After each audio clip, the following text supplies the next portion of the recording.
going on, YouTube world? Michael, Dave, IRP, what, 262, 261. Vincenzo, he'll be on. Steve, he'll be on. They'll fill you in with their tardiness when they arrive.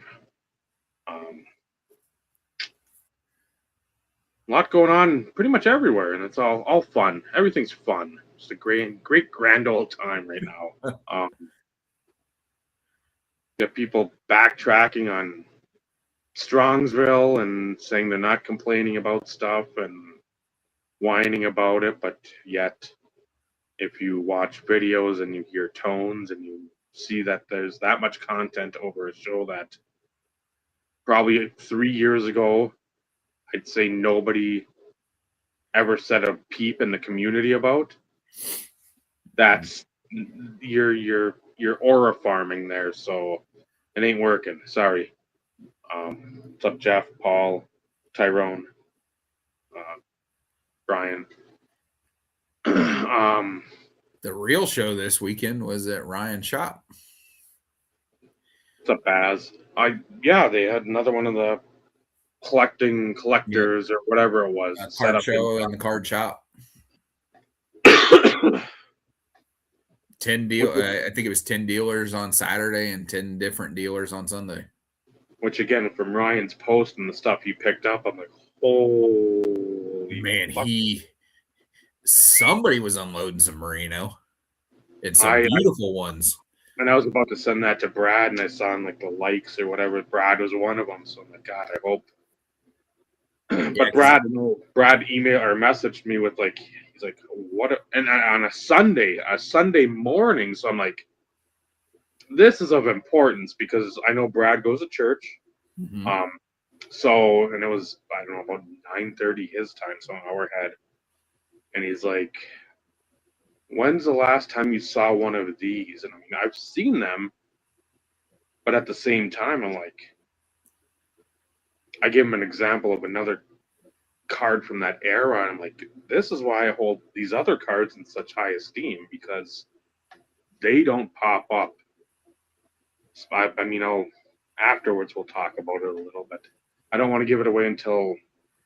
Yeah, I will mention what it is because I'm assuming we're probably going to be talking about the same card. And I'm like, that's something. And he said what his number was. I'm like, yep. I hope you get it. I don't know if it's going to be rich enough. No, I think that's going to go 200 to 300 higher than he has. That's that was kind of the realm I was putting it in. I'm just like, you just do not see them ever. No, and yeah, that card's great. It really is. Again, to get that text on Sunday, I'm like, man, this has to be something like of great significance. So, but yeah, just watching the same fun and excitement on the card stuff, and it's just all the same drivel and whining, and I don't know. Even in the heyday, back when people actually cared about cards instead of branding, the aforementioned aura farming, clout chasing, just trying to put yourself on a pedestal because nobody else will. Right. Even back then, and we had people that were of the last word of the title of this week's episode, a lot of arrogance. There was some of that. I'll never say there wasn't, because we know people back then that were, you'd have a Taco Bell Tuesday the next day about noon and you're ripping ass. It wasn't smelling like a fucking field of like petunias and daisies. It was brutal, but there's times they thought that. There's people now. I mean, just like the audacity.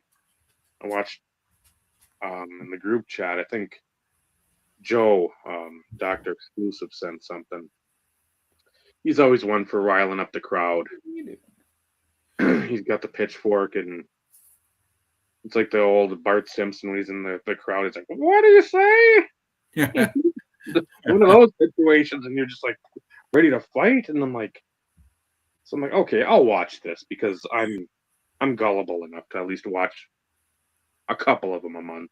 I've tried to really cut down because I figure at some point I'm going to either have a stroke, a massive coronary, something's going to happen because I just can't take it. The idiocy and the people that you got to realize at some point these people are not, again, out for anything but like getting themselves boosted up in this community. Mm-hmm. But listening to like just some of these people that have got the arrogance, they're spraying it around, and like, oh, if the Pokemon's at this show, do you think the other people are going to come in and we YouTubers, we've got a lot of money we spend. I'm like, you guys don't spend shit, man. There's a lot of other people that spend a ton of money,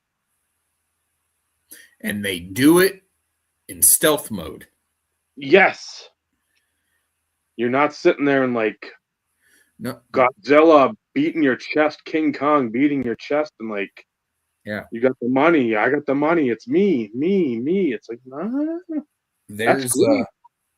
You don't really want to do that though. No, there's a Rogers guy on Instagram that I follow, and we chat from time to time. I don't know his name. He won't. He prefers to remain anonymous because he doesn't want attention, and he doesn't post everything he buys. Like his page, all of a sudden you'll go to it and it'll be down to like 2 posts. That's all it'll be on his whole thing. Where before it was, maybe 15 or 20, and then it'll be down to nothing. And he said, I prefer to move in the dark. He goes, because what he does buy is he buys high-end Rogers, and he wants to keep it quiet. So be under the guise of anonymity. Yeah. Yep. Which is fine. Again, absolutely. I respect that more than the guys who promote themselves and yeah. Well, and that's the thing. It's like, if we've got something, we're not sitting there and we're like giving out numbers, and a lot of our purchases too aren't the extravagant. No. I mean, the closest I've spent to $1,000 is the Lombardi cut. Mm-hmm. That would have been my guess. And I mean, the next one was the mirror gold, the platinum mirror gold or platinum gold brodeur. Mm-hmm. I think that was like $700 or $750, but it's not like I'm spending $2,800 on a downtown. Right. And that's the thing with me. The most I've ever spent on a card, people paid that for a Prism Gold out of 10 rookie card from the new class. Yeah. On a nobody that wasn't like not even a first round pick. No, just somebody, they're like, well, I need this because it's a Prism. Somebody told me Prism Golds are the way to go, and yeah, it's like, really? Yeah, so I saw something absurd. I think it was yesterday or today, but it was a finite, or no, it wasn't a finite. It was a 14 Prism Gold of Von Miller that sold on auction, and I want to say it sold for like 3,500, maybe a little more, something like that. Absurd. All that stuff is just, you think again that there's got to be a ceiling, but they just keep selling for more and more and more. And oh wow, yeah, Sorry, I've got the hockey game on, and Capitals just tied it up with under 2 minutes to go in the game in regulation. That's fine. I'm watching. I don't even know what it is. It's gotta be like 87. WWF prime time, I think. Yeah. But well, and to what Ty just said right there, the collection that I've gotten all this really nice stuff recently from, those two collections, they weren't advertised anywhere. These people weren't on social media showing what they had. They've had these cards for, some of them for 20 years or 20 years plus, and nobody ever saw them.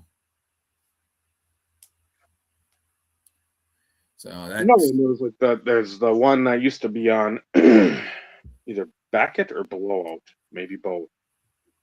Yeah, and they sort of narrowed it down that I think it was somebody over in San Fran, Wasamatu, who used to buy up the superfractors of all the baseball prospects. Yeah.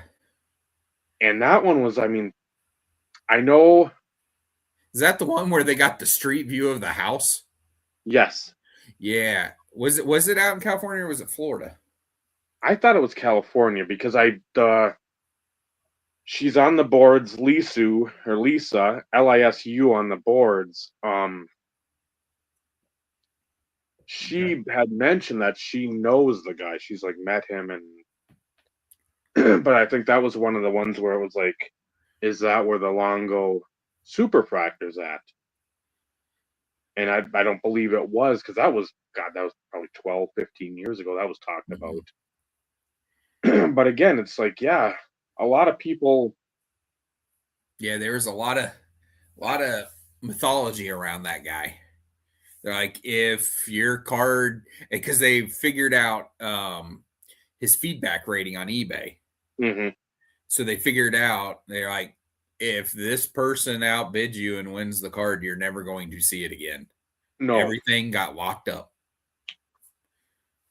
And they never posted it. No. That card was not going to be seen again, period. No. No, so it's where a lot of these guys on YouTube now, where you've got a little success, you've got a decent little job or whatever's going on in your life, again, more power to you. Mm-hmm. I'm happy for people having success. But with some of these people and the success that they're having, they're not used to having a couple more eyes on them. So they're like trying to live in this alternate reality where they're this different, like a different character. Yeah. Or a different skin in a game or whatever you want to call it. And it just, you're just, it's not a good look first. I mean, that's obvious, but to constantly do it and then think that people aren't going to catch on to it. Mm-hmm. It just is like, really? You don't think people are going to see the change in your attitude, the change in like the vernacular and the verbiage and the dialogue, what it was a year, 2 years ago to what it is now? And that's not a growth in somebody. That's a growth on somebody. So when you get the Lightning and you get Virgil and you get people that are saying things before like, oh, collecting is what you have to do, and true collectors, and now all of a sudden you're selling your soul for a sponsor, and you're swindling a dude to get a collection and selling at a massive markup under the guise of being a good Christian. I'm gonna call people out. I don't care. There was when I was flipping through stories on Instagram, or it comes up every so often, and we all think it and we say it and whatnot. But every couple, 2-3 months, somebody else will have a big long thing on it, and it was the people out there that grind and essentially beg and plead with somebody to sell them this card as a discounted rate for their PC, and then they're fucking flipping it as soon as they get it. Mm-hmm. And it's like, yeah, that shit runs rampant in this. And now more than ever, because there's so many, I won't say big cards, but there's so many opportunities to get good size cards. Yes. And people still some people have a cracks in their heart where it's like, okay, yeah, that but yeah, like, I was like Steve has said with his like the TD collection and stuff of that ilk that he got in, it's like, yeah, here's like this. Here's this basically a proof of I'm a collector. I'm not sitting here and I want to get this and then like the PMG flip it, or the extreme rubies. It's not like that. It's like I buy this shit. I get this shit. I've had this shit. It stays. It's not going anywhere. Yeah. Well, and to go into more detail pertaining to that whole conversation, I led with the whole collector aspect. Mm-hmm. And, there was hesitation when he responded back. And I'm like, hey, look, I'm sure you probably hear this frequently. And I get it. I completely understand. Mm-hmm. But hey, look, here's my photo bucket. Here's my YouTube channel. Here, let me send you some pictures, timestamp today, of stuff that I've had forever and a day. Yep. Like I have X number of one-of-ones. I have X number of unique cards in my collection just to prove that I wasn't blowing smoke up somebody's ass. Yeah. And you were collecting them when he was active. Correct. Correct. And, it's, I've said it before, he's like, damn, I wish I would have sold A, B, and C to you. I wish you would have come to me before, I had interactions with this one guy that said, oh, they're for my PC, and then turned around and fucking raked in a significant profit. Yep.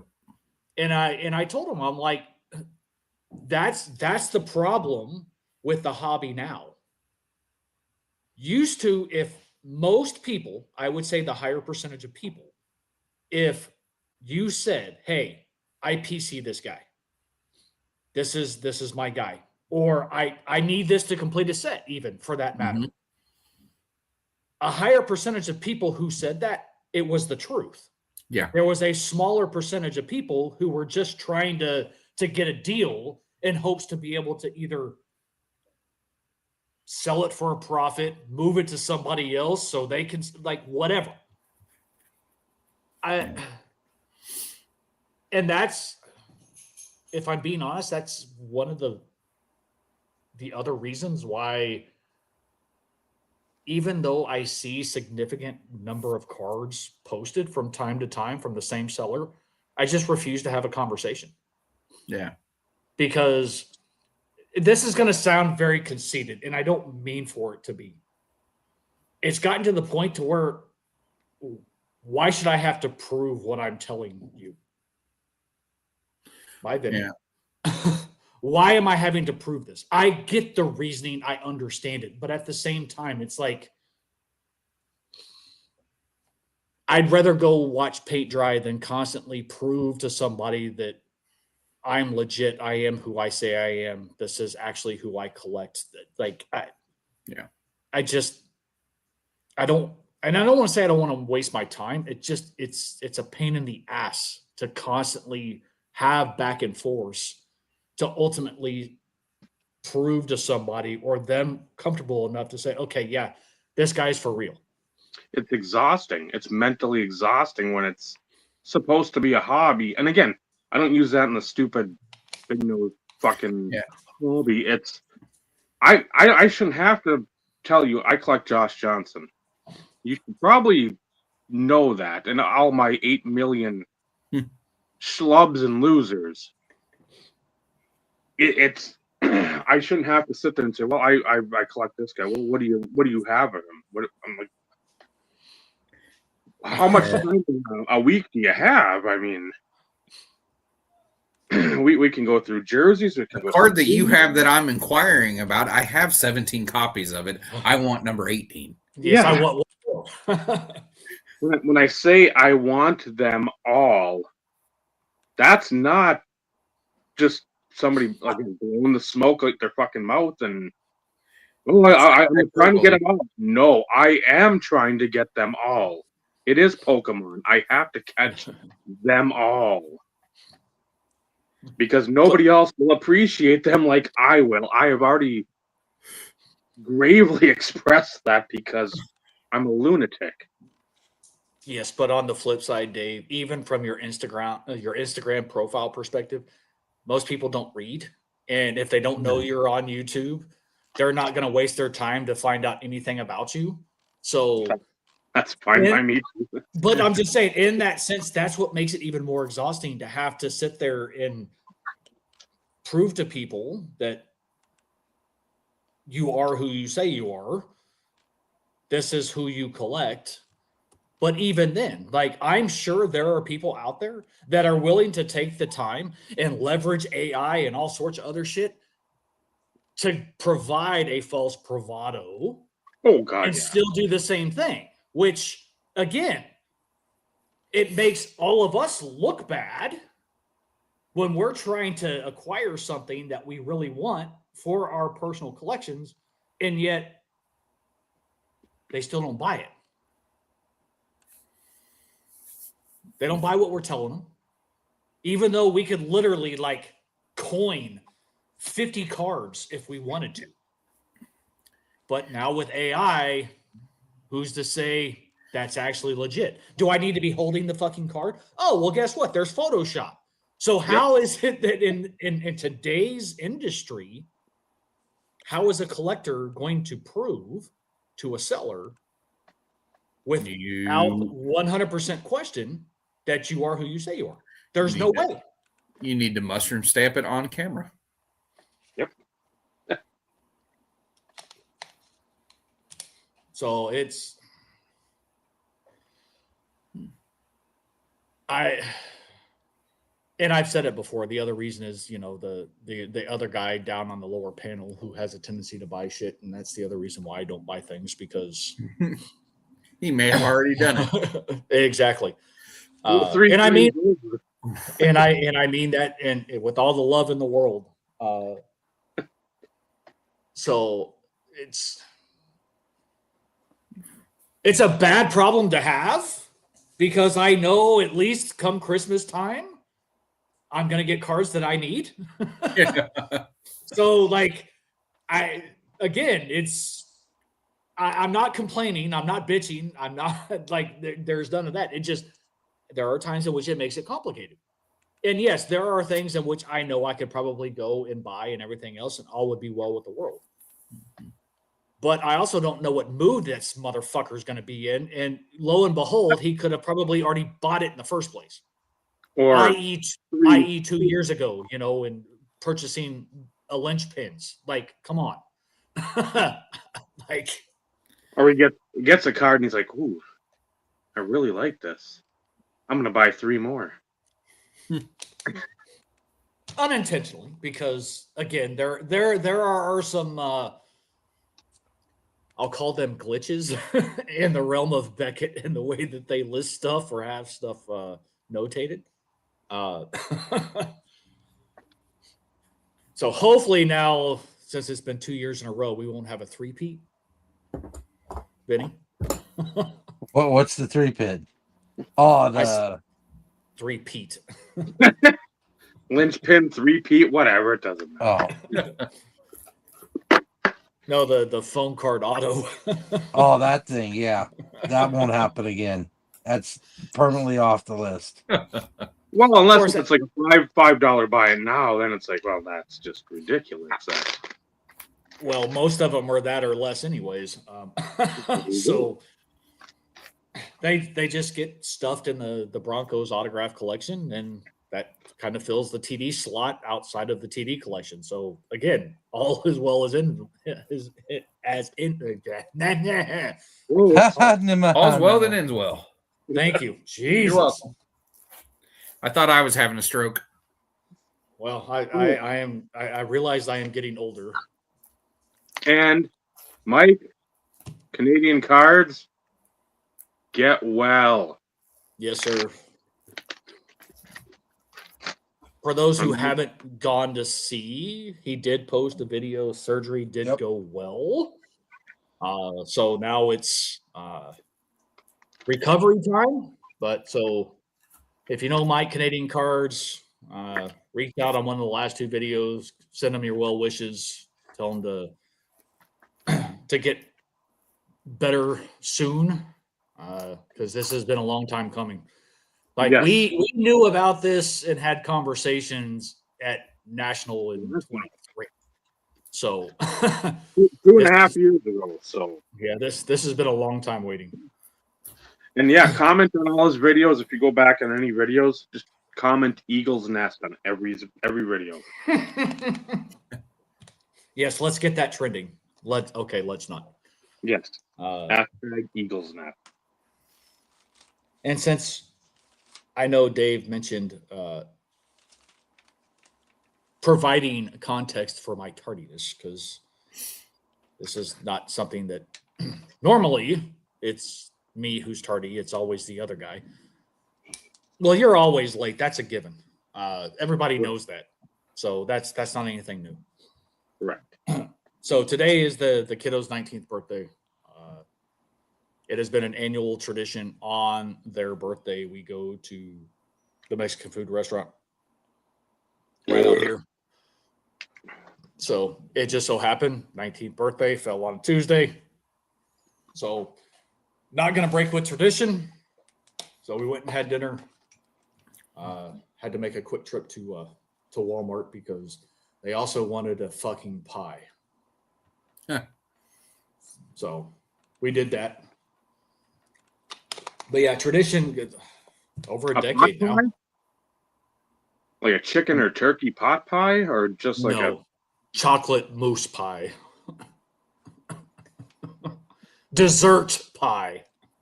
You will get a snack pack and some Cool Whip. Yeah, that was not going to work. Some Cool Whip. That's what I call spoiled. Well, that is true. But then again, like I get some of the pie too, so I wouldn't have settled for a snack pack and some Cool Whip. So it's a win-win, I guess. Give me a vanilla snack pack and an oatmeal cream pie, and I'll mash that shit together and eat it. It is delicious. And the pie that I would have would be either, again, a good pot pie or what people call a pizza pie. I would eat one. I'd rather have poutine pie, but that's just me. That's way more expensive. It can be. It can be. It's a family show, Steve. This is a family show, and you're going there. It has never been one and never will be. You are a foul-mouthed fuck. Yeah, and just for that, I had to mute you. Anyways. On a different note, I hope everybody's sitting down. I got a phone call from my son on Sunday. I'm going to be a grandpa. Welcome to the club. So you're of that age, though. Well, I'm a year younger than Vincenzo, so yeah, he got me by a year because I think he was 45 when. I know some grandmas in their 30s. Well, you are in Missouri too. There's a lot of stuff going on. There's a lot of bad decision making going on. You get below the Mason-Dixon line or right around it. I don't know what happens. That soil content's different, or I literally the soil content. A lot more digging going on. They just want to make sure they get Snap started when they're 15. That's true too. For their Sweet 16. I got my own EBT card. Thank you, Paul. So yeah, now I got to figure out what I have some time because it's September, October, but now I got to figure out, what I'm going to be called. That's always fun. But yeah, if I'm being honest, I was actually expecting, like the individual Christmas presents for Laura and I to open, and that would be like the sonogram picture. Okay. That's seriously what I was expecting. But no. And of course, my daughter-in-law was like, "Yeah, no, we're pretty sure like the baby was conceived on Christmas." And I'm like, TMI, like fucking really, like come on, really. maybe your son had a mistletoe belt buckle, and that really like brought out the festivities. He At this was point, conceived I don't know, and Christmas I don't Eve. care. TMI. Nope. There you go. Let the TMI. world know it. Well, I think the kiddo was Well, Christmas wasn't even 3 weeks ago. not super exactly. So yeah,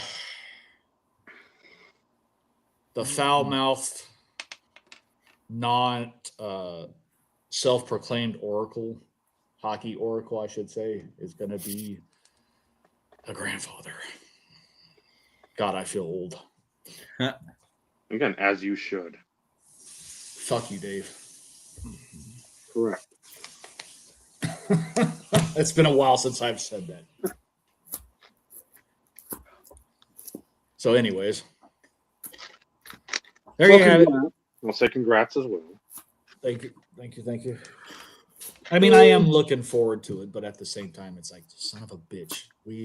Both Laura and I told him, it's like, hey guys, can you like enjoy being married for a few years before you interject a kid?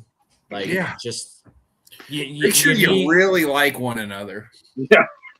Well, and I'm gonna be honest, like they've been together 4 years. They've lived together like 3.5.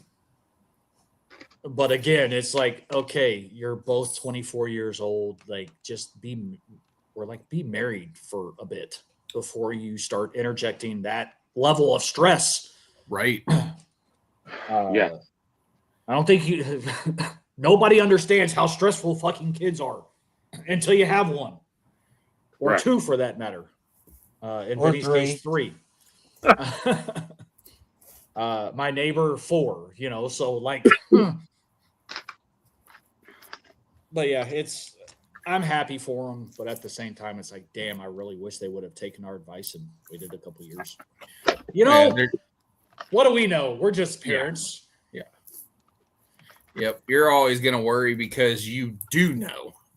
Yeah. Exactly. You have this thing called experience. Happy birthday. Dave just said happy birthday. Thank you. They said thank you. My early bite of pie. Before I have my own piece later on. What kind of pie? The Albanese. Birthday. The gummy bears and the gummy worms. I enjoy Oh, that some looks good. Good choice. Happy birthday. Good choice. Benny also said happy birthday. So yeah, now Paul wants to focus on Benny's button-down shirt. I'm a professional. Yeah, You are. no. Like I said, hobby hipster, but you can call me Vinny. Professionally full of shit. He had to appear to be professional at one point today, apparently. I do work, so I'm Is that usually is that what you call it? Yeah, that's what I call it. So, before I usually come on the show, I'll change, but you get me in all my wonderfulness, all dressed up because I was in meetings most of the day today. And then I got 2 customer meetings, so I have to go in the office tomorrow. So, kind of put my big boy pants on and show them who's one bad mofo. And that'd be me. For tomorrow? Say that again? You're dressing for tomorrow, tonight? No. Yeah. I have a similar outfit for tomorrow. But I was thinking the same thing, Yeah. Dave, because I was like, this is my preferred attire. Like for years, this is what I I wore every day of my life. Even like when we went to, like, as we call it, going to town, coming from rural America, we'd go our 25 minutes. My dad and I don't think I've ever seen him, unless he was working, in a pair of jeans. If we went to like Walmart or the mall or anything like that, we had dress slacks on. We had a freaking either a button down or a polo shirt, like we were in an overcoat and a hat, and even my brother. That's how we always did. We always dressed very prim and proper. Blinders ish. Yes, I'm You had very. your ascot. You had your. I don't know what else you can have. My fedora. Yeah, a corncob pipe with some like bubbles in there. Yeah.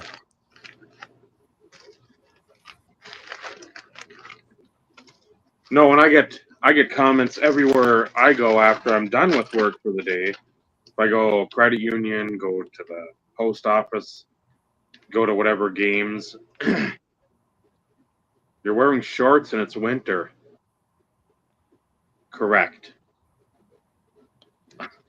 I wear jeans at work all week. I really don't want to be warm. And I'm warm enough. It's not like, oh my God, it's winter and it's super cold and it's terrible. I'm like, no, it's nice. I'm very happy with a little coolness on the legs. So If it's 30 below, I would not think that would be the case. well, and again, it's not like I'm taking a walk around the neighborhood either. So if I've got to go to point A to point B and there's a little outside time, that's fine. But I'm not, it's not like, well, I better walk 3 blocks to here or whatever. It's like, no. That's what I get to. It's like 25 below. I'm like, yep.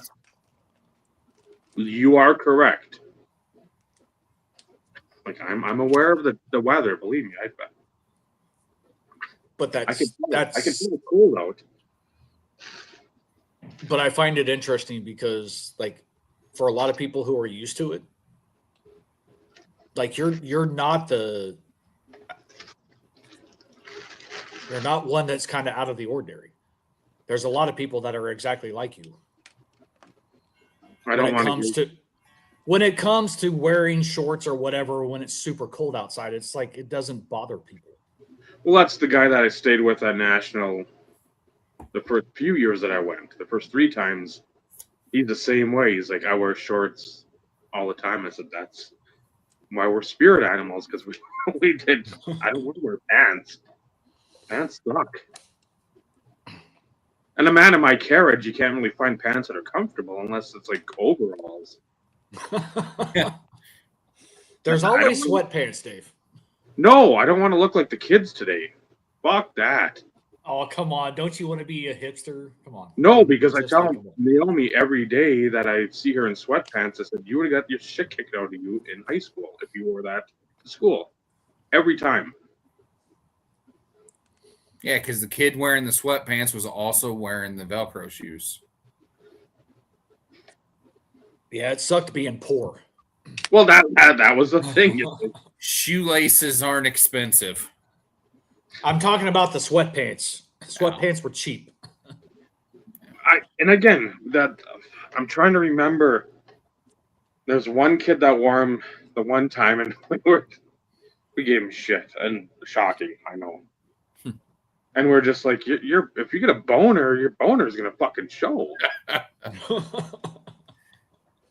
He's like, shut up. And like, no. Your sweatpants look like rather tight. I mean, these might have been sweatpants like a couple of years ago, buddy. I mean, at least size up. Don't be Team Schmedium before Team Schmedium was popular. You gotta. Yeah, and don't get them too big to where you fucking have to pick them up when they end up falling down below your ankles. Yeah, if you're grabbing at them all the time. No, then you need fucking suspenders. There was a freaking Amazon delivery dude freaking in the apartments. And as he was getting ready to walk up the stairs, wearing sweatpants, His sweatpants were fucking literally on the underside of his ass cheeks that he had to pull them up in order to walk up the stairs so they could fall back fucking down again. I was this close to being like, dude, fucking like tie the damn string. Yeah. Most of them had the fucking string. Either buy a size that fits or tie the fucking string because nobody wants to see the shit stains in your underwear. And Well, no, that's I'm one not way to put it. exaggerating. And I'm not exaggerating. I'm like, if you think that freaking women find that attractive, then you are sadly mistaken.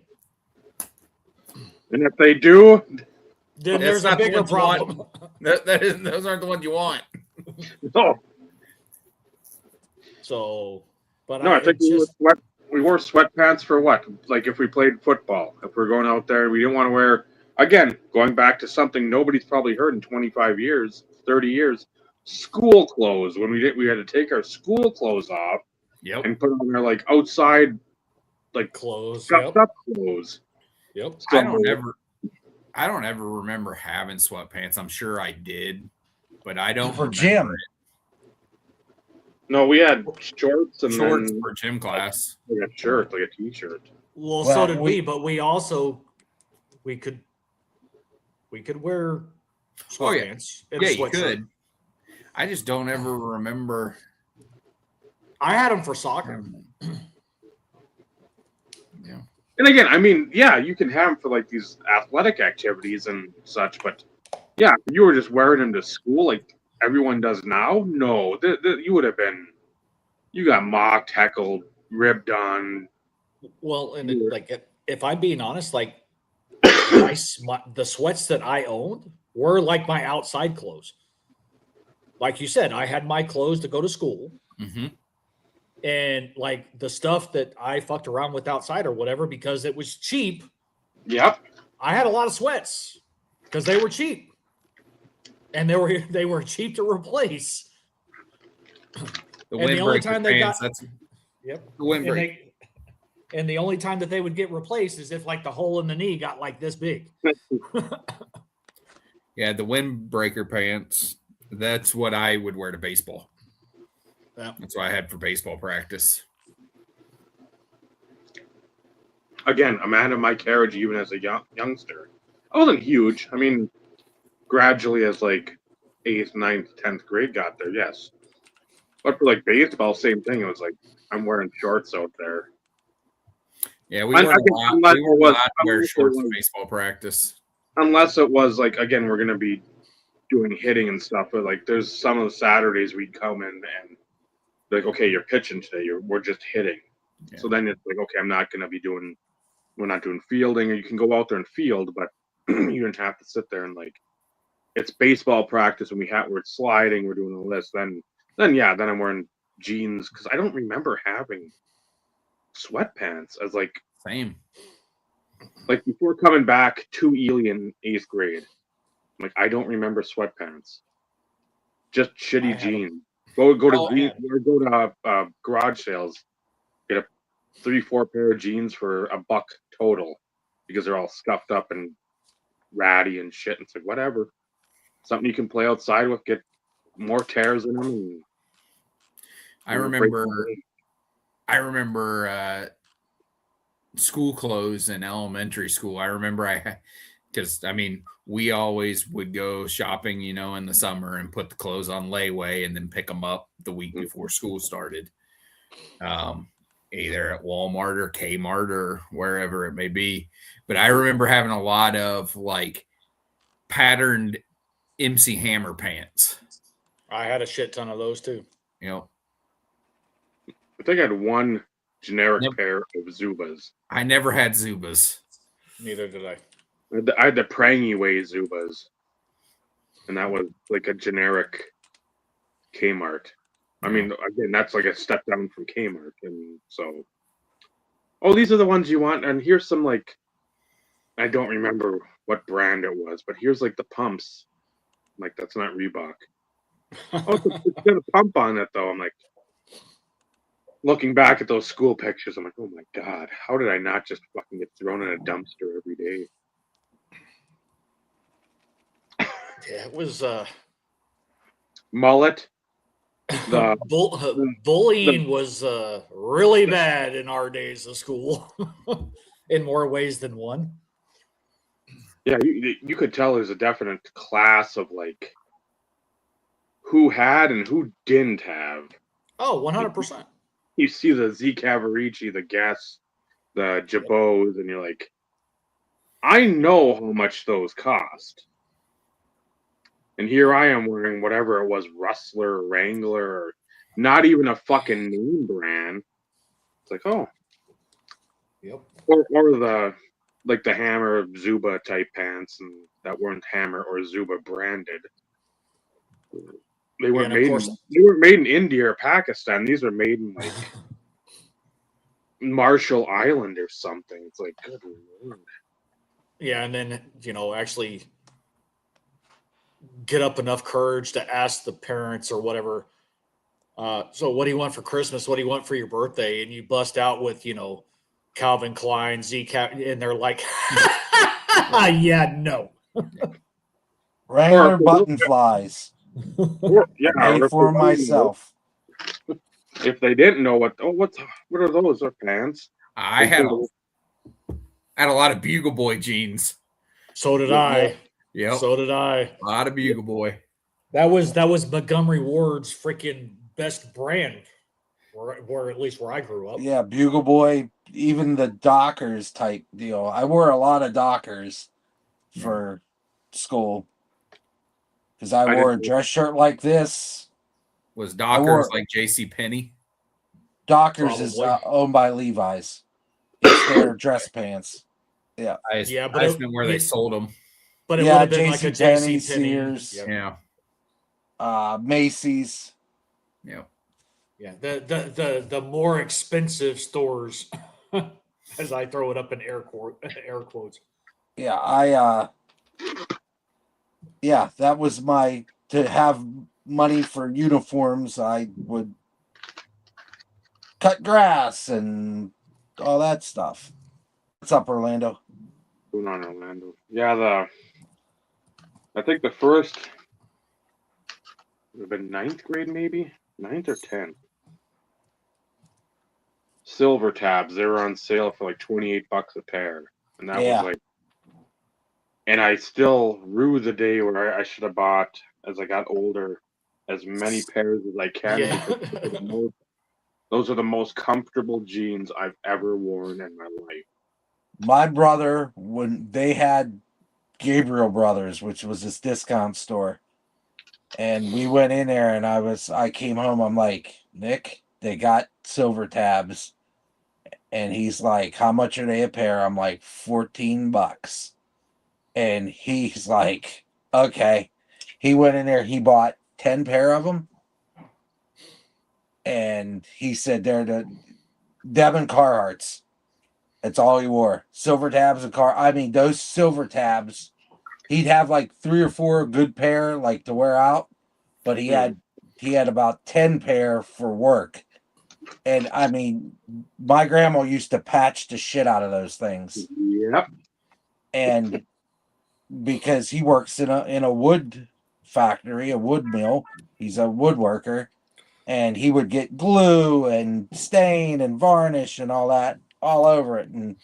But he wore those things down. He got his $14 out of it. I tell you that. Yeah. And that's what I wear clothes till they basically fall apart. As do I. And my wife hates that. Hey, it saves money. I just backed my fat ass into an old wardrobe. I said, I don't got to buy any pants because I have all these pants that I can now fit in because I lost 30 pounds. And if I lose 20 more, I might have to buy a new wardrobe. So I'm kind of taking my time. I want to drop 20. I'm 227. So I want to drop 27 pounds, and then I think I'm at my happy weight. A little over 6 foot, 200 pounds of hobby hipster. Says nobody. Yeah. Michael, I don't know if you, But Mike, I did see that. I was just waiting for the conversation to hit a pause. Yeah, I appreciated it. It was fun showing the stuff. I too watched it, but I hate my IG feed nowadays because it still pulls up shit from like 7 days ago. Yeah, that I haven't seen. I don't know what the hell's going on. Yeah, I gave up on it. I hate that after all these years, you still cannot sort to newest first. Mm-hmm. Yeah. Now, I believe that's likely by design, I'm Probably. sure. But man, that would be such a great function. But they're and it's been probably now a year and a half, I guess, that I used to act. Anytime I went to Instagram and I would go through or whatever, I'd actually reach the quote unquote the end of what was new for what people I followed posted. Mm-hmm. Now I feel like there's more suggested garbage or Correct. sponsored shit in my feed than there are people that I follow in those type of posts. Yeah. 100% fact. If I look at something other than what I follow, right? If I go suggested for you, and I'll go down a rabbit hole, and I'll just scroll, I'll doom scroll for like 10 minutes. And then, or I'll look something up. I'll put in like vitamins or pens or watches. And on my whole feed, I looked at socks. Now I got hollow, this brand, Bombas. I got every kind of sock under the sun. Because I got a wide ass foot. I wear a size 13. And I can't find a comfortable pair of freaking socks because they all drive me nuts. Because they're either too long this way and not wide enough, or they're wide enough this way but not long enough this way. And it irritates me. For years, I wore the same socks, Hanes, same ones, and I wore gold toe dress socks. Now they changed them, and I can't stand them. So I want good socks, and all the freaking socks cost like $20 freaking a pair. I'm like, what the piss? My dad's like, get Dr. Scholl's. I'm like, Dad, these are diabetic socks. He goes, they're comfortable as shit. I'm like, I said, well, I ain't diabetic yet. I said, I'm always pre-diabetes. But I said, my sister only wears those Bombas. My brother, my middle brother, yeah, he wears, my mom said he buys Bombas. He said, try them. And I said, even then I looked, it was 3 pair was like $35. Yeah, it's wild. I bought her some one time on Black Friday a couple years ago, and they were still expensive. I'm like, man, I am hard on socks. There ain't no way I'm paying that much per pair. Yeah. No. But like my old man and my uncle was in Vietnam. And my dad always used to say, son, take care of your feet. He's like Lieutenant Dan from Wichita. Take care of your feet.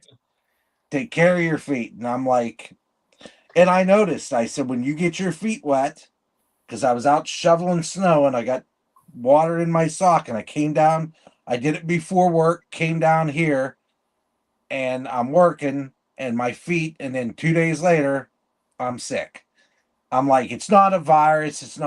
It's you caused your feet to do something weird. So that's that.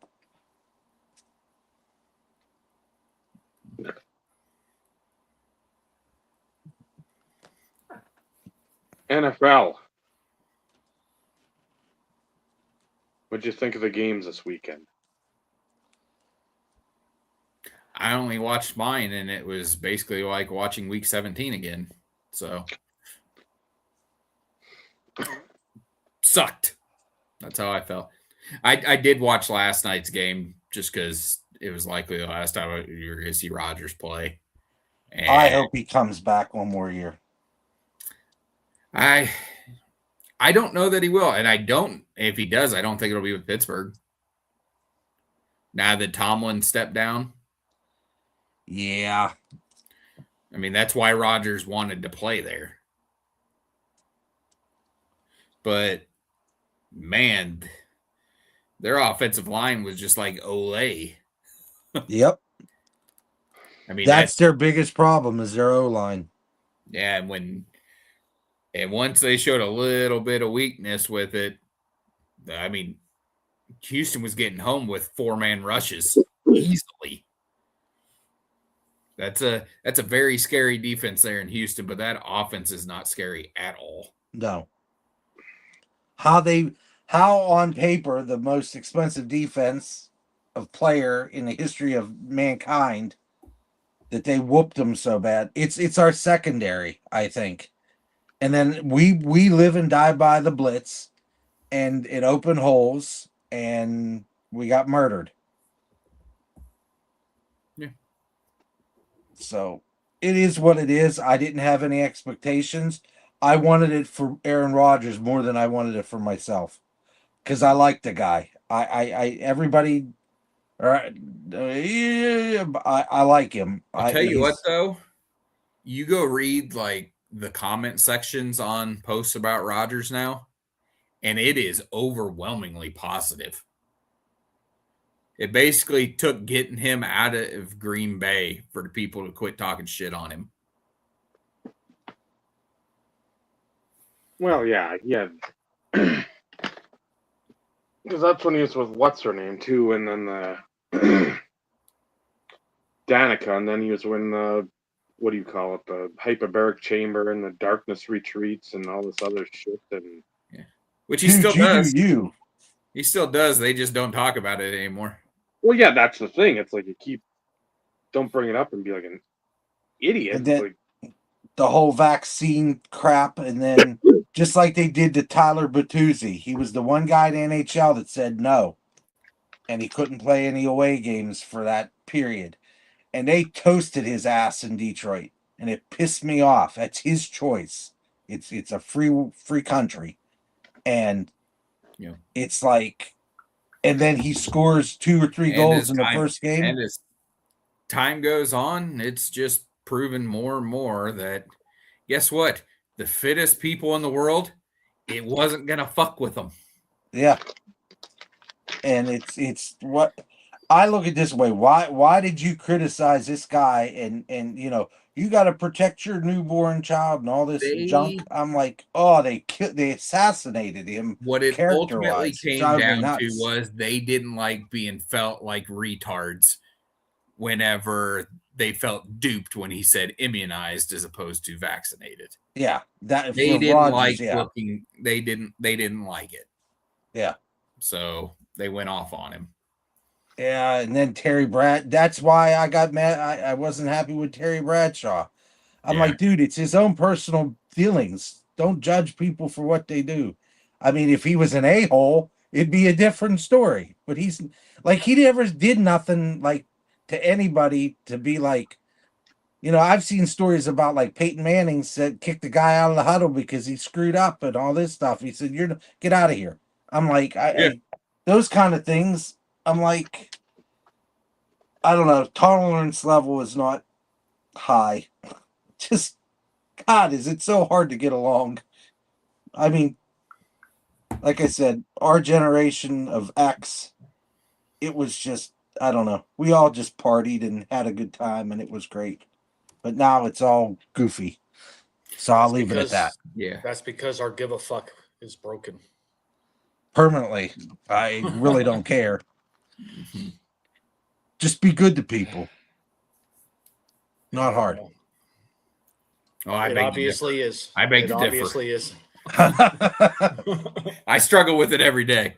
Well, let's the immortal words of one of our legends of our time, Patrick Swayze. Be nice till it's time not to be nice. Yes. Then you tear some poor dude's throat out, allegedly. When will I know? You won't. I'll tell you. Yes. What if some guy calls my wife or my mom a cocksucker? Is she? Yeah. No, if they call my mama a whore, is she? It was just logic. It was funny. That was that whole freaking back and forth was the honestly the best part of that movie. Yeah. I mean, the kicking ass was great too, but Yeah. you know. I remember my baby brother and my grandpap were sitting there watching it. My aunt and my grandma came home from somewhere, and there's nudity and all that. My brother was like 10, and him and my grandpa just sit there watching it on cable, the full R-rated version.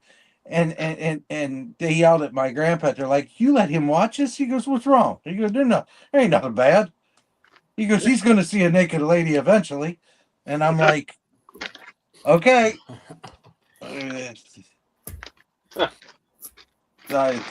It's that's somebody born in the 1920s versus they're like, oh, whatever. They were the greatest generation. What can you really argue with them? He spent 4 years in the European theater. He's seen some shit. Yep. That's like the least of his worries.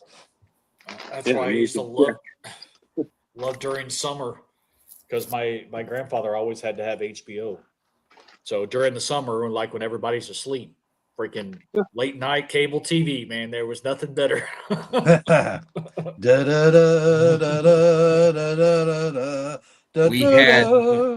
We The had joys of the Lorno. We had free Cinemax the entire time I lived on the Air Force Base because the people that lived in the house before us paid for it.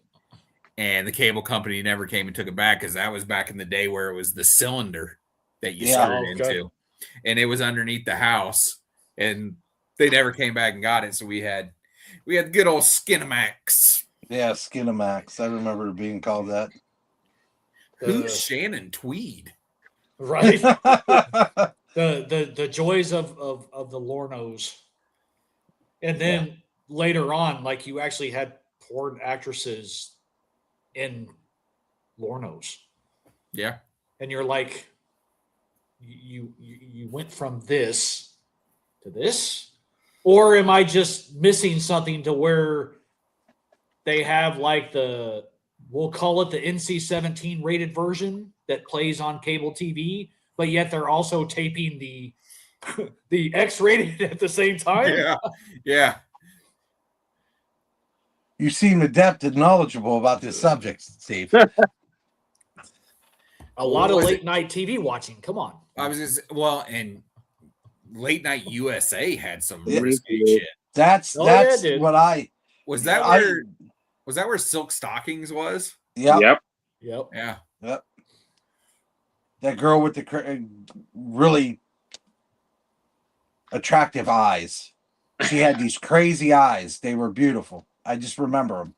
She had beautiful eyes. No. And then it was Rhonda Shear up all night. You had her and Gilbert. Yeah. And then like hers would be more of the soft stuff. Yeah. And then Gilbert would have, and again, it was usually Gilbert. Sometimes they flopped around where it was like a slasher party high school thing or whatever, and some because you'd have Saturday Nightmares 7 to 9, Hitchcock 9 to 9:30, 9:30 to 10 would be the Hitchhiker. Yep. And then 10 o'clock you'd have one movie, and then midnight to 2 you'd have a different, and then 2 to 4 you'd have that 10 to 2 again. Yeah. I watched it maybe once. Mm-hmm. Well, they used to have all those cheesy action things, like all the B-movie action movies. That's what I'd watch. And there was always, it was sex and violence. That's what it was.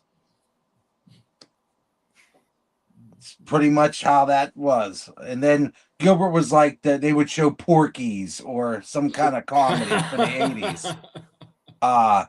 Teen Wolf. Porky's. Yeah, the stuff Teen that Wolf was played a lot. Yeah, as stuff went out of, it cost a lot to play it on TV. USA would pick it up on the cheap, and those popular movies that were older that fell out of the realm, and then just straight B movies. So yeah, of course. American Ninja.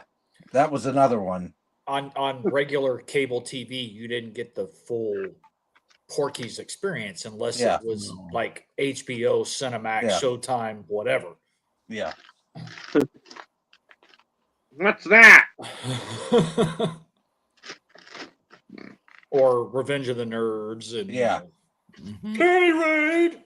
Yeah, they would have like the whole weekend. It would be Friday through Saturday night would be Revenge of the Nerds 1, Revenge of the Nerds 2, 3 and 4 back to campus. Revenge of the Nerds 22. And I remember before we left to Superior in like 90, 91, it was, I want to say HBO. I remember watching Short Circuit like a million times. Yep. Oh yeah. Oh yeah. That was on constantly. And I'm like, again, I like the show because, again, it's robot and it's not just like a stupid robot. It's had some quips and some fun. Johnny Five. Yeah, I'm like, Yep. I've wanted to watch it since then, but I'm like, I don't. I watched it. Don't want to ruin the memory of it being. Don't want to ruin the nostalgia of it. I watched it about a month ago, just because I was like, "Oh shit, I haven't seen this in fucking years." And like it didn't take anything away from it. Like it's still one of those in which I've watched it enough to where I can almost quote the entire fucking movie. But that just means I enjoyed watching the movie. Mm-hmm. It's no different. Like anytime the original Roadhouse is on, like it said earlier, but like I still watch it. I know exactly what's going to happen. I haven't missed anything. It's not like I'm going to pick on something and be like, oh, I didn't notice that the first time or the 16th time. There's just certain movies that they're on and you still watch regardless. And I don't even know if I've watched or if I've tried to watch it once and I couldn't because it was edited out. It was like Billy Madison. Okay. I'm like, that's one I can sit there and just, I'm like, it's dumb, but guess what? I don't have to think. And that's a lot of the time when I'm very much in enjoyment of, where I don't have to put my brain to work. Yep. That's every day whenever I come home from work. I shut it off. I let the dog outside. When the dog's outside, I go in, I change into my t-shirt and basketball shorts. I go let the dog in. I figure out what I'm going to eat. And then I come in here and I sit in my chair and I turn on TV and I turn on YouTube. And typically it's ASMR stuff. And I just sit here and I'll scroll on my phone with that in the background. And that's how I am most every night because I don't want to think anymore. Nothing wrong with that. No.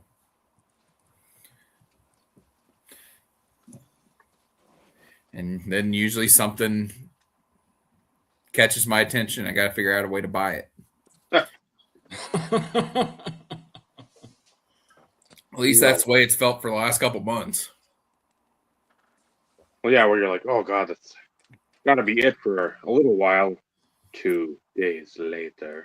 It's like, oh, shit. Yeah, because I thought for sure 30 minutes later sometimes for this guy.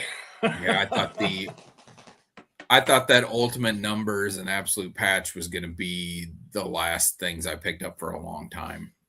And then yeah, nope. Not so much. Last week changed that.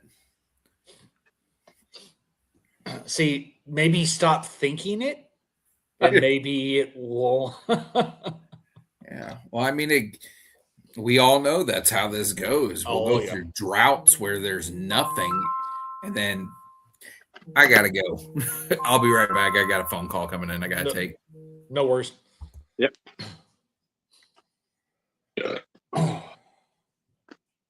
Yeah, that's. And if I, like Michael said, and to be brutally honest, that's. I don't check eBay like I once did. I'm kind of like where Michael is. Like there's times in which I'll go, like I may check it today, for instance, and look for new TD stuff. The next time up on eBay, I may be looking at just like what safe sellers I have, what they have newly listed, and I won't do a TD search because, again, like I'm in one of those funks, and I've talked about it ever since we started this fucking show. When I get in a funk, I zig to something else. Well, I almost had the ultimate funk because of eBay. I was done. That seller, like that whole fucking shit with that one seller, dude, like that's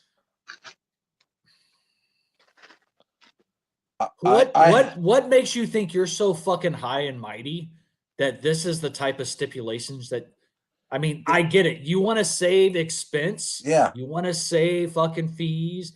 Like, I get it. But at the same time, you're talking pennies. So what it all comes down to is this seller basically offers free shipping. They start their auctions super cheap. I won 2 cards, but they didn't add up to $1.50, first stipulation. So I won 2 more cards. But then they have all these other rules that, like, you have, if you don't buy the way it makes it sound, if you don't buy a certain amount, they'll block you. It's like that thing, go to jail. If you do this, go to jail. It's like that SNL or Mad TV or Boys in the Hall, one of them did it. But it's basically anything you did would block. So I bought it on the 11th of December. And I figured I got to the 11th. It's 30 days, not 31, right? So I thought I had till the 11th. Well, on the 10th, it auto canceled my orders for $1.14. So the first thing I did was I went and I paid for, I took the 2 cards, I added like $8 worth of cards, so it was like $10, right? And I paid for it. So didn't think any of it. So I went to bid on 2 cards for Bob for Christmas. It says you have 2 strikes against your thing. And I'm like, what? So I've come to find out because I didn't pay $1.14. One was 28 cents and $1.14 minus 28 cents. Math is not my strong point right now. 86 cents, I think. Thank you. I was banned from bidding for a year. And I basically told Joe, I'm effing done. Screw eBay. I'll finish Con C. I'll buy the rest of Christmas 2026. And Vinny is done. I was done. I was so, and Joe talked me off the ledge, and I went on here and I sat there for 45 minutes waiting for an agent. I used what I had, screenshots. I sent the 3 things I had, and Joe was like, do this, get blocked, do this, get blocked, do this. I copied and pasted that, put it in the summary, and the agent was like, sit back and relax, Vincenzo. I'll take care of it. And then in 15 minutes, I logged in and out on my phone, and I could bid again. So, much to my wife's chagrin, I'm back up and operating. But if eBay didn't side for me and that seller, and the kicker was when I bought those 10 items from them, they left auto positive feedback on my account. So I have 100% a green star, whatever the hell that means. And it's like, and I've been on eBay for 9 years, something like that. 10 years, maybe. I don't know. Irrelevant. More than 5. I know that. And I'm gonna lose because I didn't pay $1.14. I bought cards in a week that's like for Christmas. I bought all the what? I was flabbergasted. So, but it's all done.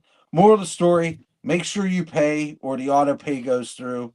And try not to buy from sellers that have all these outside of eBay rules that, I didn't know what blocking would, if the seller blocked me, does that kind of, I was worried about getting some kind of strike that way more than not paying the thing, because I knew I would always pay it. It's not like I'm not going to pay for stuff I bought. And oh, it was frustrating as hell. But I got that fixed Sunday night, and now it's all back to normal. And I haven't bought anything since, though. I haven't looked at it much. 2 cards came up, and I put a dollar bid on 2 cards because I want to see where they go. It's a bundle of 2 cards I like. I like the cards. I don't quite love them, but I like them. So we'll see where it goes. But I was, like I said, ComC Christmas, and I was done. So what's up, Stuke? And yeah, Jeff, I just saw that 4-goal home opener. I like Bert. I did too. I have a small PC of his. I got a couple autographs, and I want to get some kind of patch for him just to have in a Wings jersey. That's when Valtteri Filppula retired. I went out and I got his Young Gun, and then I got an auto, I think a Sign of the Times, dirt cheap, and I got a red and white patch because my middle daughter really likes him, Haley, and I figure, one day she can have him. So, plus I thought he was a good hockey player. I always liked him. He played hard. So, that's that.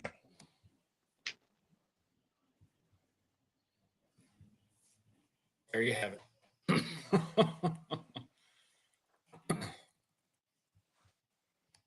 That did come in the mail. So Drake, the singer, rapper, whatever you want to call, I guess it's OVO. I got to look it up again, what it stands for.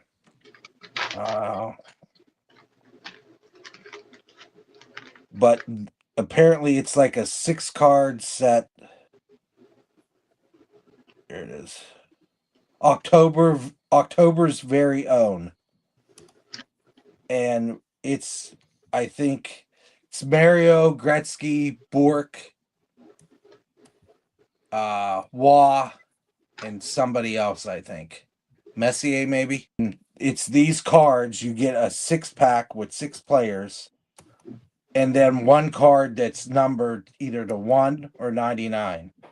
So it's upper deck. You can see on the back.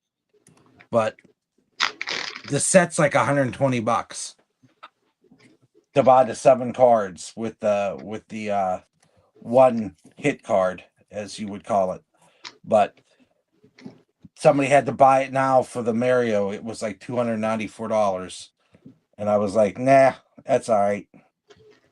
I like him in his Canada Cup uniform, or I think it's cool. That was 1987. The shot, according to this. Super pants. I don't know what kind of helmet because there's nothing on there. Kind of stick. Coho. So he was using a Coho stick.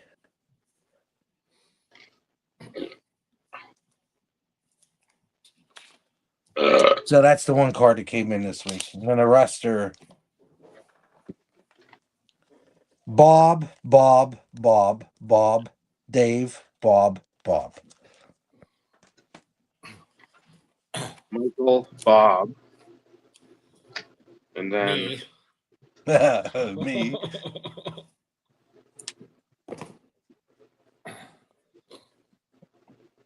Troy Edwards. Holy cow. 99. Is that the base rookie auto, or is that going to be the Spectrum or Radiance or whatever? Because the Spectrums, I don't think were autoed in that. If I remember right, I'm not. And again, I showed these to Michael previous, but the prime time. weirdest batting stance.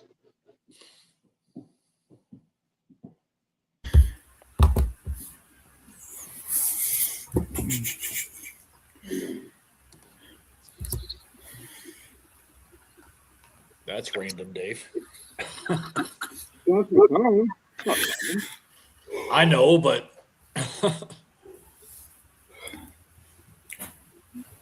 And then I've been buying a lot of figures too, so.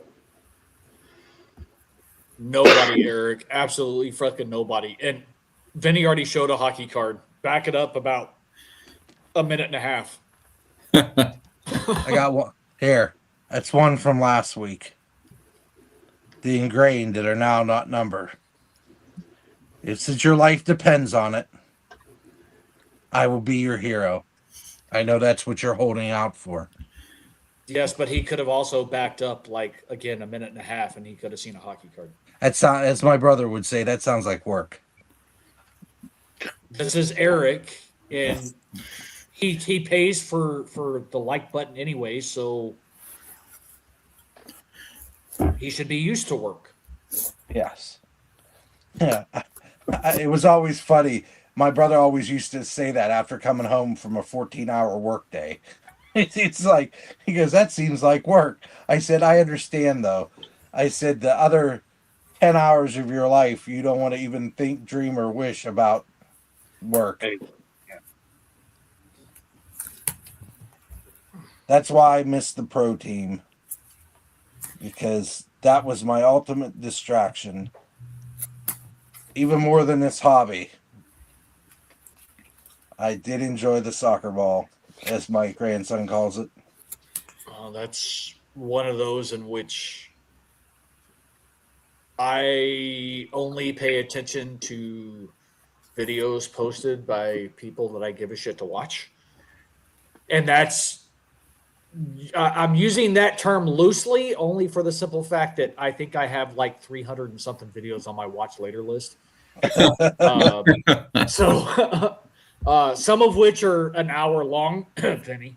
I mean, I still have Michael's recap from 24 on the watch later list. And there are cards in that video I don't own anymore. And I'm aware. But again, like there lately it seems as though I struggle with how I want to always use this verbiage.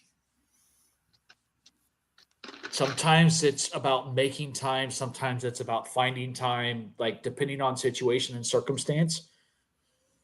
There are times in which I will make time to watch a handful. Then there's other times that, you know, I have to find time to watch a few. The problem is I may watch X number, but then like it's almost like double back on the watch later list. So I feel like I never put a fucking dent in it in the first place. Mm-hmm. Well, my 2024 Christmas tree post had 12 cards in it. I own 7 of them still. So nearly half of them are gone. Gone. Yep. Oh. See, and Scott, first and foremost, since like I don't have long drives, I work from home. So, you know, Walmart is a mile and a half up the road. My old neighborhood is like 3 miles up the road, which is the majority of my driving. And when I go play disc golf on Saturday and or Sunday, depending on weather, I usually carpool. There's one times in which my buddy will drive, then I'll drive. I'm not listening to YouTube videos with like a friend in the car. We're jamming out. We're listening to music. We're having conversation. Not to mention, in those situations, it would be very difficult because if people are showing cards, it's kind of hard to see cards when you're just listening. Call me crazy. Yeah. But, you know, I can understand because at the same time, depending on what you're watching, Scott, like you have a vast realm of knowledge when it comes to a multitude of sports and eras and things along those lines. A lot of what people may or may not be talking about, you've probably seen at some point in time. So you don't need that visual. If Dave posts a video or Michael posts a video or Vinny posts a video of like specific PC guy, there are some things that I know I've never seen. So I want to be able to see them. So from that perspective, I would never be able to watch and drive. So I'm kind of at my own mercy, I guess. Because I mean, I have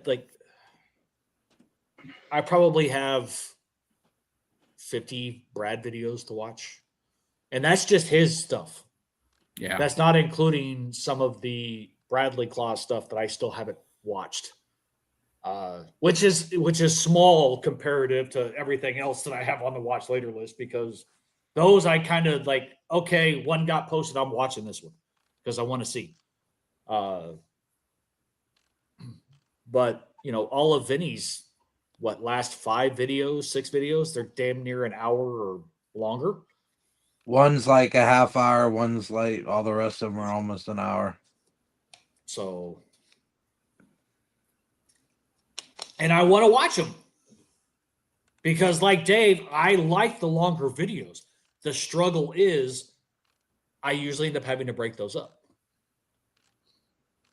into, It's like, you know, you've gotta 15, be in 20-minute sessions. You've got to be in that, like I've said too before, that right frame of mind to watch hour, 2 hour, whatever videos.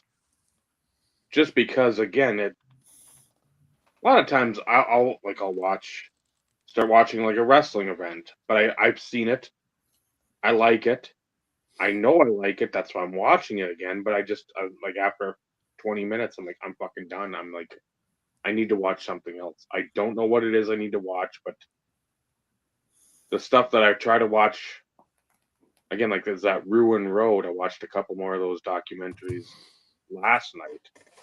Because again, I like watching stuff I've seen. I like watching, like, again, cards I either know or know of. Sometimes I don't know.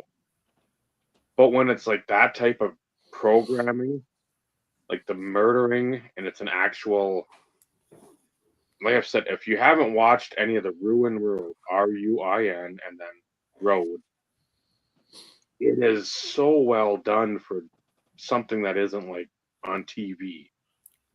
I mean, there's newspaper clippings they show, the pictures, the places where these things are occurred. Then, if you've got pictures, and then now where it would be at. And it's just like, that stuff is always fascinating to me, more so than like pretty much anything else. So if I see something new of that and it's like 45 minutes, I can go through that. But it always depends on like the mood, because a lot of times, like, I don't want to watch cards again. Because again, the hobby gets so fun and exciting, even if you're not watching or indulging in the stupidity of all the vintage blowhards. Like, oh no, a show changed. Who cares? Shut up. The show changed. Nobody cares. You spent $3,000 there. Oh man, you spent 10 grand. Holy shit. You spent 20 grand. Well, pull out your thimble dick and tell everybody how cool you are. It doesn't matter. Again, and I hate to even give praise to this person, but we've said it before, and they said it on the video today. I said, wow, shocking that this person agreed with somebody. They said the show isn't the show. The cards are the reason why you went to the show in the first place. The people are why you go. And again, that's something we've said forever, but it's like, it's always nice to not hear it parroted by the same people all the time they're ripping us off. Again, that one might too, but it's just like, I haven't heard it from that one, so I'm like, okay, good. At least one point that you've said that I'll agree with. But Well, and that's also the difference between us and the majority of them. We don't always agree No, with each other. no.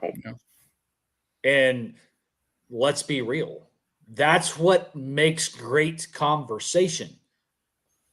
If we all said the fucking sky is purple and we know it's not, what conversation is going to come out of that? And yes, it's a bad example, but it's to prove a point. The fact of the matter is, if you're going to have a conversation, especially through this type of medium, you got to have some sort of varying opinions, or the conversation is really dumb and repetitive.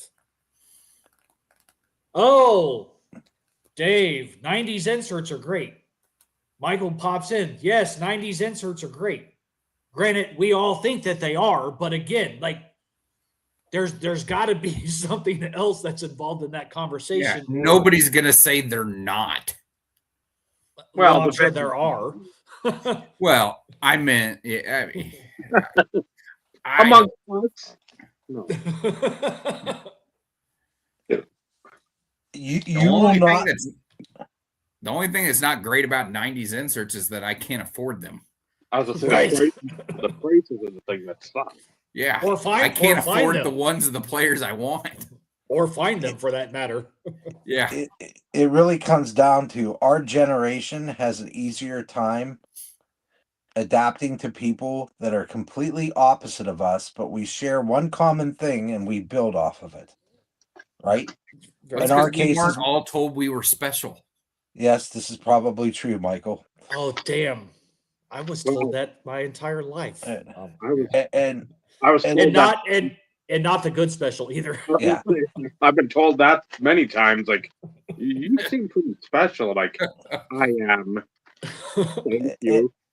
and it's just if you look at the diversity of people that you're friends with, ethnicities, what have you, all that different kind of stuff, we just kind of were there. And then you start talking, like my wife says, you'll talk to this random person on a pitch for soccer that you don't sit with the parents from your own club, but you'll go and you'll talk to these 6 random dudes. That dude was from Belfast. I said, my wife goes, how the hell did you find out? I said, we started talking. And I said 10 more minutes and I'd have had his phone number and we'd have been lifelong friends. But the match ended. So, I mean, that's the kind of thing. You see those memes on Instagram where 2 guys bump into each other and they're basically piss off. And then they see each other 7 more times. And by the 8th time, they're going out for dinner and planning their next vacation together. It's just how it works. It's I don't know. It's one of those weird things. Yeah. This is how guys make friends. It's pretty easy for us. Yep. And it's like I saw something last night. Guys really don't need therapists. They just need 10 of their closest friends in a circle sitting there laughing their heads off about the stupidest stuff, ragging on each other, and talking about life. Yep. And that's all it takes. And it's not hard. No, this is my weekly therapy session. Yeah. Yep. 100%. And no, Ed, I can guarantee the 4 of us have never been to any sort of situation where there is a carton of segregation or better yet, separation. And to be brutally honest, Crypto Grifter, nobody cares. There, Dave, I saved you a breath. If I walked into a show and they had something like that, my arm would just be going through the curtain. Yeah. Without even knowing what's on the other side. Yeah, absolutely. Yeah, it doesn't matter. When you think about it, when you think of, I try not to think about it, but when you think about it for about 5 minutes and you try to rationalize it in your skull, and I'm like, all the card shows I've ever been to, and I've been to a fair few in my day, I walked in, I walked around, bought what I want, and I left. I went to the National. I walked around, I bought what I want, I left. Like there's no life altering experience with the cards unless I find something like I'm not going to find some kind of rare ass Mary Lemieux card that I have a better chance at Expo. But when it came down to it, staying up half the night talking to the two yahoos above me, and especially Dave, we talked till 3:00, 4:00 in the morning. I mean, 4:30. And guess what? If Well, yeah, because I was up till about the 3:00 mark, and then and then you were like, "Screw okay. this, I'm going to bed." Yeah. Steve's in the other room snoring, and like she said, "Dad, I like to see you like this." I said, Why is that?" She goes, "I never get to see you with your friends." I said, "Yeah, because here, I moved to Michigan 15 years ago, almost 16 now, and I have people I work with, and I had two really out of work friends. One of them moved to another state.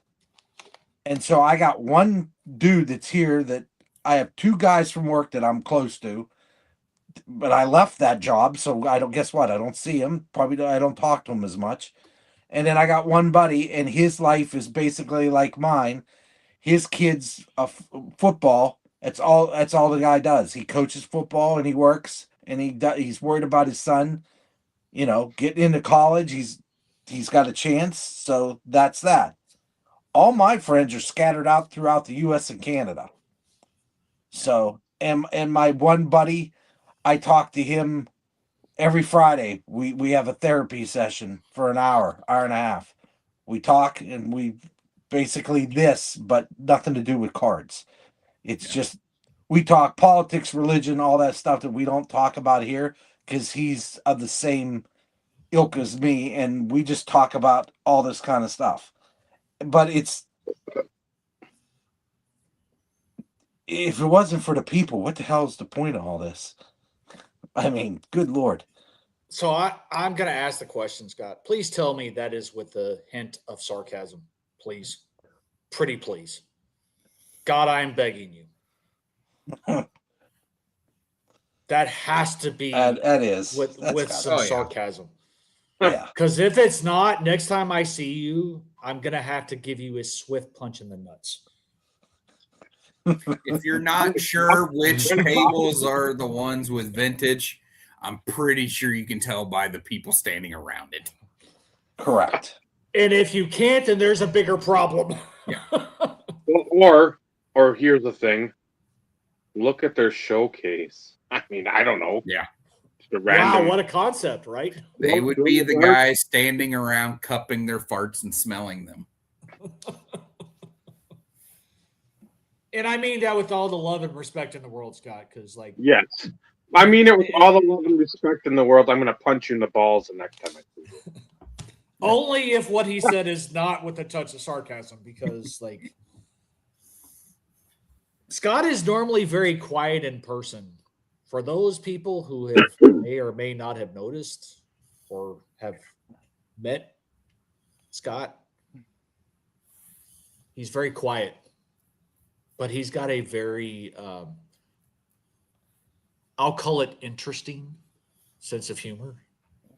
That's why he fits so well in this crazy group of fuckers. Yeah. But, and if anybody really thinks we hate vintage people, then they have a problem right off the rip. Because if anybody lives by collect what you want, that's your deal. You know, just collect what you want. But they when just you make start, it easy. Yeah. That's the reality of it. Yeah. But if you start dictating from on high, above what my soapbox could ever reach, then you got a problem, because you can't say, "Well, yeah, that's cool, you collect that." Then behind the thing, that's so stupid. That's crap that he collects. Why does he collect that crap? Guess what? Don't talk out both sides of your ass. Damn, I've been caught. Shit. Yeah. Damn it. The minute you start taking yourself too seriously and having some self-importance about it, you're an easy target for getting made fun of. And any dealer that wouldn't have a wide variety of shit on their table to appeal to a wider audience, you're sort of I don't know. I mean, if I was limiting dealing your cards, options is what you're doing. Yeah, you're hedging your things. But I mean, there's people that specialize in this. Yeah, okay, this guy specializes in vintage, but you know, go look at the Parkhurst from 50 whatever on. You got Bobby Burrell with his trinkets and stuff. You go over here and you got Young Guns, and you go over here. There's some baseball. There's some. That's what's cool about the National. You get to see all this stuff in one place. And maybe you find something good. Then you go out to eat and then you bullshit the rest of the night and open junk trunks and, we can all that stuff. We can all get behind them sticking vintage out in the parking garages. Yeah. Take all your fucking pennants and go. I wonder if you really sat there and thought about the National, which... I haven't been in a number of years now, so I'm sure it's changed. But truthfully, it's probably no more than 10%, maybe 15%. I'd go 15 to 25. And the only reason why is when we walked in 23, almost that entire front few rows of showcases, nothing but vintage. Yeah, and that's the way it was always set up. But then there were other dealers, sprinkled in here and there in a lot of places. But again, everybody has their preference. And in my opinion, just like Vinny, this is something that I will agree with him, even though we just had the conversations. We don't always agree with each other. But you're selling yourself short if you're not peddling your stuff via multiple avenues. Yeah. If all you know is vintage, then I understand. Yeah. I get it, because you don't want to make mistakes. You don't want to list something incorrectly. You don't want to price something. I can understand that. But if I'm a dealer of our age, let's say, or a little bit younger, why would you not want to have vintage, modern, ultra modern, Pokemon, why would you not want to have a multitude or a plethora of opportunities for people to look at your table and ultimately make money? Because that's what you're there to do. Yeah. And Jeff will attest at the shows at the Balkan Club. There was a guy that he was all TGC. But he didn't just have Pokemon. He was like, most of it was Pokemon, but he had Magic, he had other non-sports, and then he had a smattering of sports. Did you just say PCG? PCG. I might have said PCG, whatever the piss. I kind of figured I knew where you were going down that road, but I was like, did he just say? He said TGC instead of TCG. TCG. Oh, okay. Well, okay. I picked up on it. Okay. Okay. Again, I knew kind of where he was headed anyways, but still. The guy had all kinds of stuff. And then the guy right next to him had a little thing. It had modern baseball, football, dating back to, say, about 2010. So the last 15 years. And that's where I found Michael's Clay card that was numbered to 25.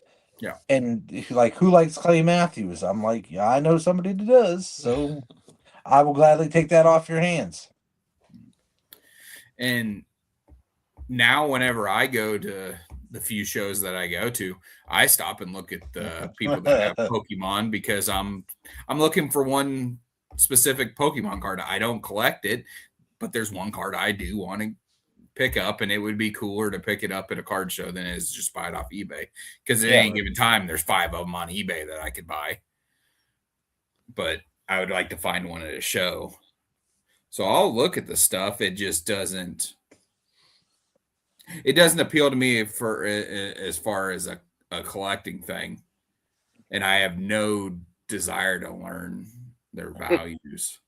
And it's fallen off the wayside of me because my kid, when she has free time, like the last thing she's thinking about right now is Pokemon or Magic or any of the stuff she collects.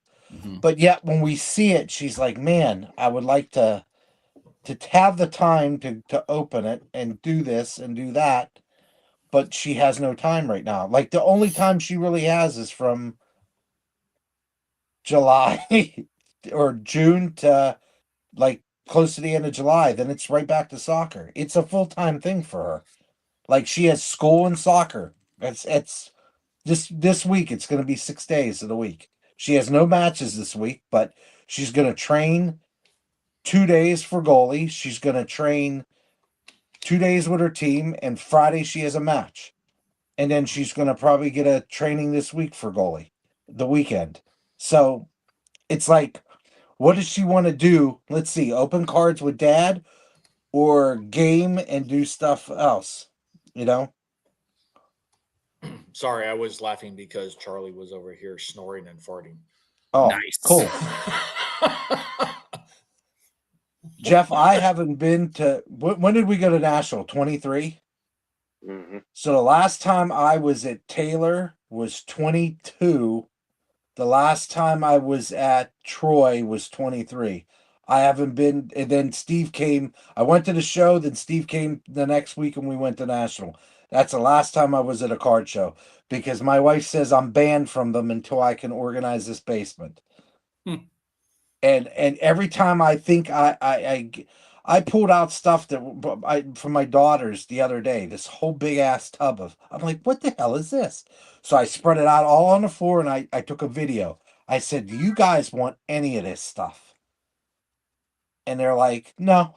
I said, because the storage unit is closed. Literally, I have 13 empty bins in my living room area in the basement right now. That's just empty from stuff that I have 9 bags of donation clothes between me, the better half, and C. And like my stuff is well worn. So people are probably gonna see it and be like, this is donate. They're just gonna throw it away. But it's vintage. It's vintage clothes. Some of it's 10 years old, I can guarantee. Hey, it's a tax write-off. Who gives Yeah. a shit? But I'm giving it to better half's friend that works for it's like almost like social services type deal. And she said there's a lot of people that will take anything. I said, you know what? That's what I want. Give it to people that are going to freaking take it and use it. So I just want to give, I don't care about the money part of it. I got my use out of it. And with C, there's new stuff in there because my aunt and my mother tend to buy her things that she's like, I'll never wear this. And it turns out to be true. So, like, I told my mother and my aunt, I said, there is now a screening process. If you want to buy something for her clothes wise, you have to check with her first because she won't wear it. And I was going through stuff. There was a Red Wings shirt, sweatshirt, hoodie, and it was Meredith's. And she's like, I'll wear that. I'm like, that's a surprise. So I washed it and put it in there. But I went through everything. I'm like, I don't need this. When I move in 18 months, I don't need anything that I'm not going to use in the future.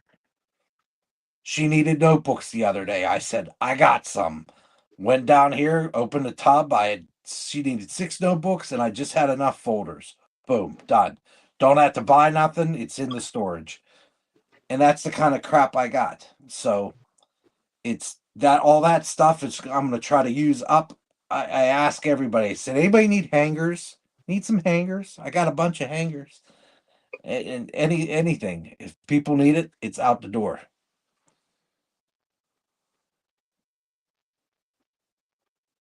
I was watching Stuke thing about silver, and this dude was going to all the thrift stores, and he was getting solid pieces of silver, like little bowls and vases and stuff made out of sterling silver, and they were like $2 or $3. And he's like, this thing weighs like 6-7 ounces of silver. I don't know if it's pure, but what they would get on a spot, but it's amazing what you can go out there and find in a thrift store. I haven't been to one for a while. In Pittsburgh, I used to do it all the time. Me and my buddy Danny, we used to go and look through all kinds of junk, seeing what you can buy to try to resell or sell to a buddy. Hey, I know Bob will take this.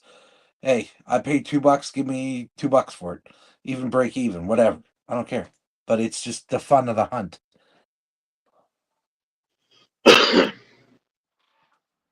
Yeah. I watched it go down to almost 80 and then right back up. So silver is crazy. I talk to Paul about it on occasion. It's an interesting subject right now. There's a lot of things that I like to watch watches, and that's what I keep on saying. I'm going to send all these videos to Michael about watches, and he likes clock designs. I watch a lot of that stuff. I like the what is it? Horology, I think it is the watch thing. Horology, the study of watches. So I'm really into that. And then the making of the fine pens and stuff in Germany and Switzerland and France.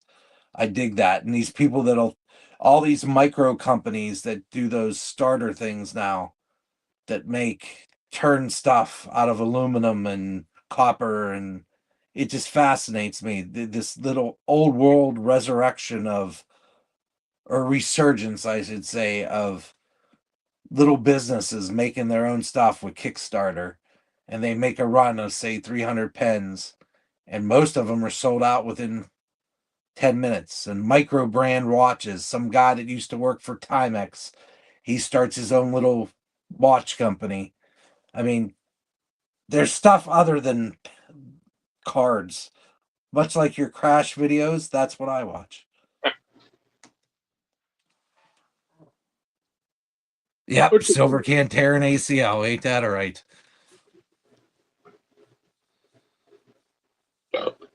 I saw that somewhere too, about like the Pokemon and stuff, and I don't remember where it was. I'm like, God, we said that. It was early on in like the pandemic where it's like, yeah, some of this other stuff's great, but again, Charizard's not tearing an ACL. Yeah. Pikachu's not got domestic abuse against somebody, or somebody's got to get Dewey, or no, it's. And again, that's. And people enjoy playing it. Oh, and Crypto Grifter said too, it's not like it's something that's new. It's like, again, who cares? It's been around for 20 years. Well, probably, well, know what? Got to be close to 30 now. Yeah. Pokemon probably close to 30, and Magic's close to 30. It's Magic probably a little over 30. It's like, again, the old stuffy money of all these idiots. You talk on one side, you want the hobby to grow, but you want the hobby to grow in the way you want it to grow because you're a gatekeeping fucking old relic. Why? Again, this hierarchy of nobodies that nobody appointed to anything, constantly in the vein of, oh, well, but these people here and preconceived notions, okay, maybe some of the gaming people, they smell too, but Christ, a lot card guys, sports card guys smell too. I don't want to smell mothballs and swat. I hate to say it, when those guys go to Canada, Team Schmedium, King of Cards, Mary Gamble, they have a diverse, they flip diverse stuff. Hockey, vintage, baseball, football, TGC. They do TCG, TGC, whatever the piss it is. I'll never get it right again. Ukapekalukanen. It's those are the people that thank you. TCG, trading card game. They those are the ones that can go anywhere and find something to flip because they are diversifying themselves to do it. And if you just want to look at vintage, well, you're going to risk walking into any show and only seeing 10 to 20%, or you went to Strongsville and it was all great. But in order to keep the doors open, how much of that is generating money?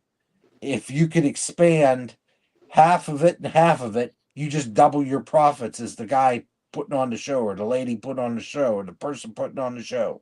Well, that's the point, right? Yeah. They do it to make money. And in order to make money, you have to find ways to expand your base.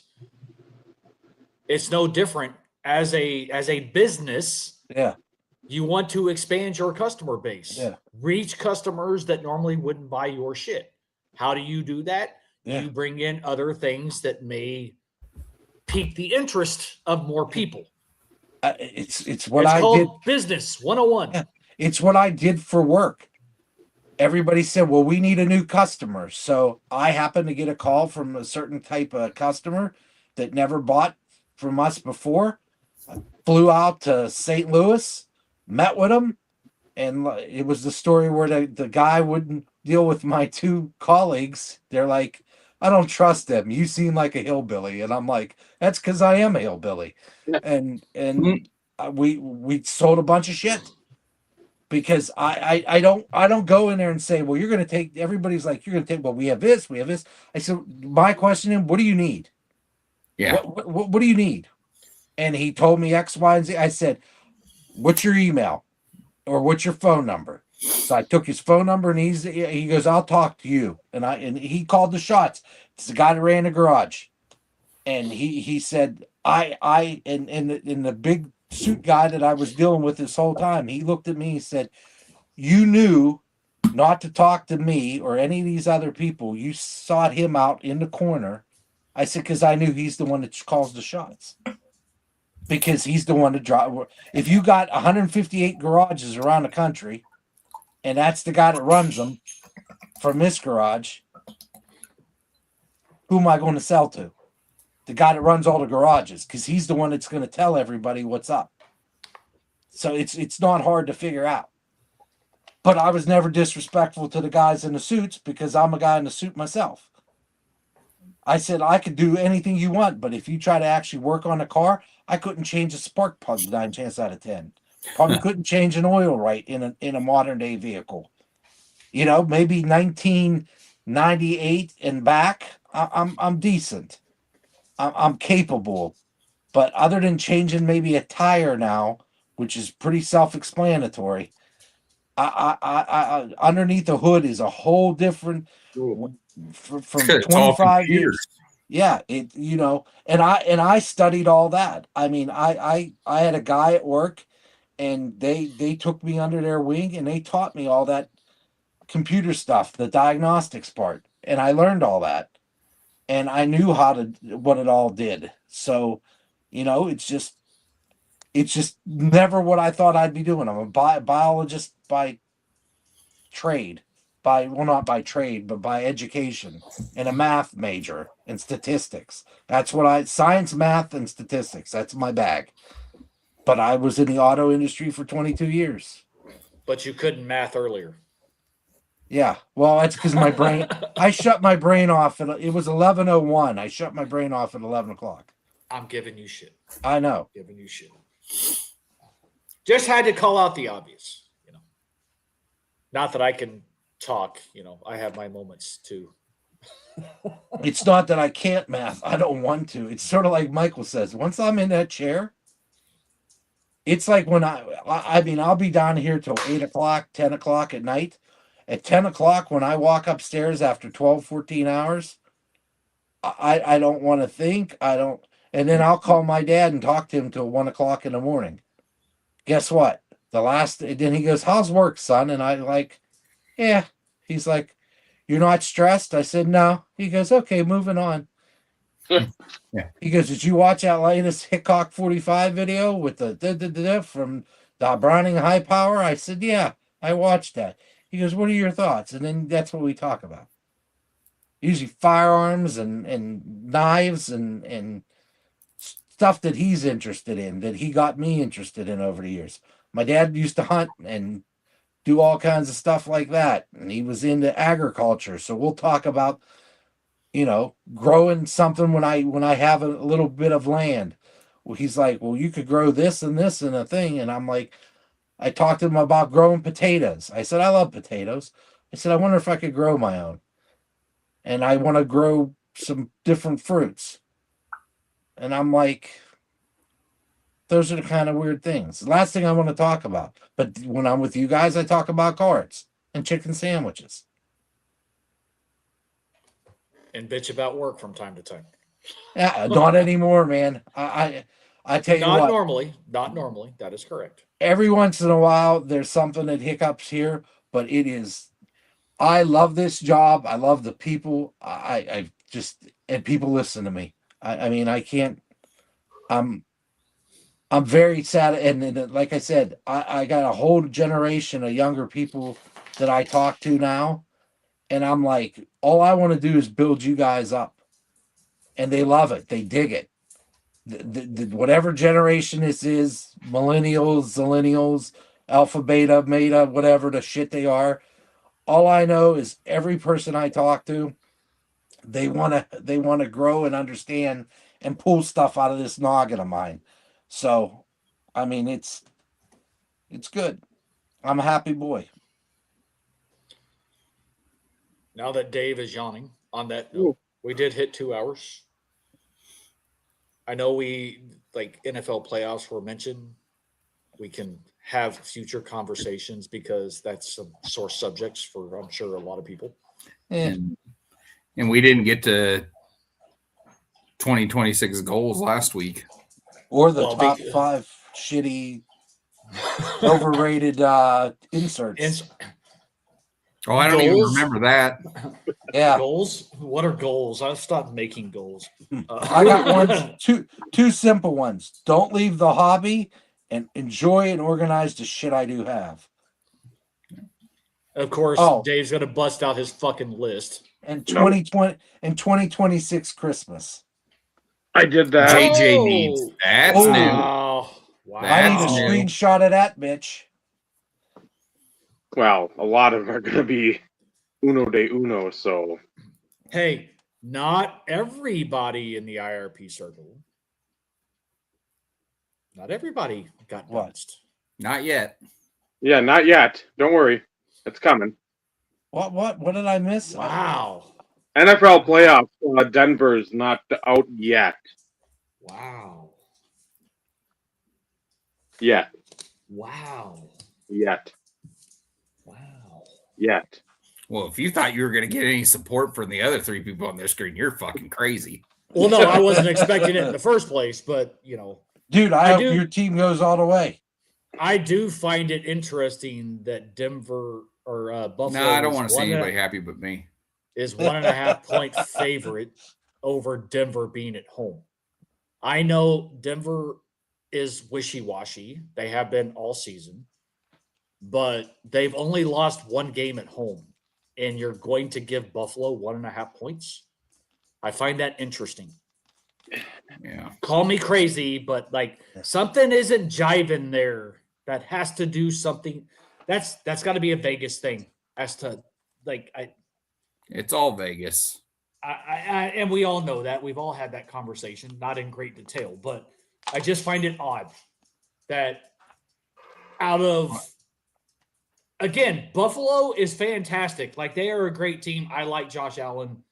I wouldn't be disappointed, so to speak, if Buffalo won, but if Buffalo beats Denver, I want Buffalo to make it all the way, and I want Josh Allen to get a Super Bowl. Okay. if that's going to be how it goes. But again, it's the playoffs. Denver is the number 1 seed, barely. They've lost 1 game at home, and Buffalo's a 1.5 point favorite against Denver, and Denver's at home. I feel like almost every road team was the favorite over the first few games, it seemed like.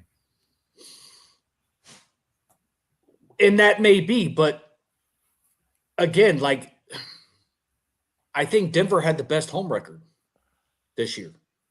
Yeah. And they lost to Jacksonville. And that's because they didn't show up to fucking play football that game. Like, the entire team did not come to show up. That was pathetic. But you lose 1 game at home, you're the number 1 seed, and you're not favored. Again, I think a lot of it has to do on past successes with the current roster. And you're probably right. Like, I know there's going to be reasons. I just find it odd that if that's potentially what they're going to leverage on giving and it's them not like they're a 4.5 point dog or something. I mean, it's still basically a push, but you're not going to have a push or whatever because, again, like you said, it doesn't do fucking any good for Vegas. You need to have something where it drums up a little interest. It's less than a safety, so. Did they add Tim Tebow to the playoff roster? Is that why they had an odd?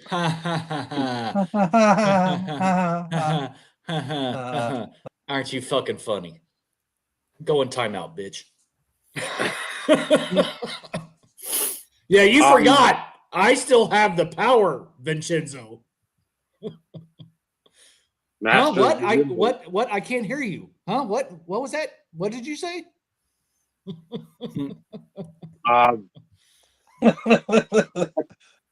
Has anybody? I'm calling your dad. I can't go anymore and say, well, I have the sponsor for this shit because we don't pay for it because it's too ridiculously expensive. Exactly. But speaking of that, we eventually have to talk about it because there's some alternatives out there that could get us to like 10 people on the screen again, which for some of our conversations would be nice. I don't know if we'd ever get that high, but being limited to 6 that we have. 6. That one night, and I was in a hotel room for something, and there's 9 of us on here.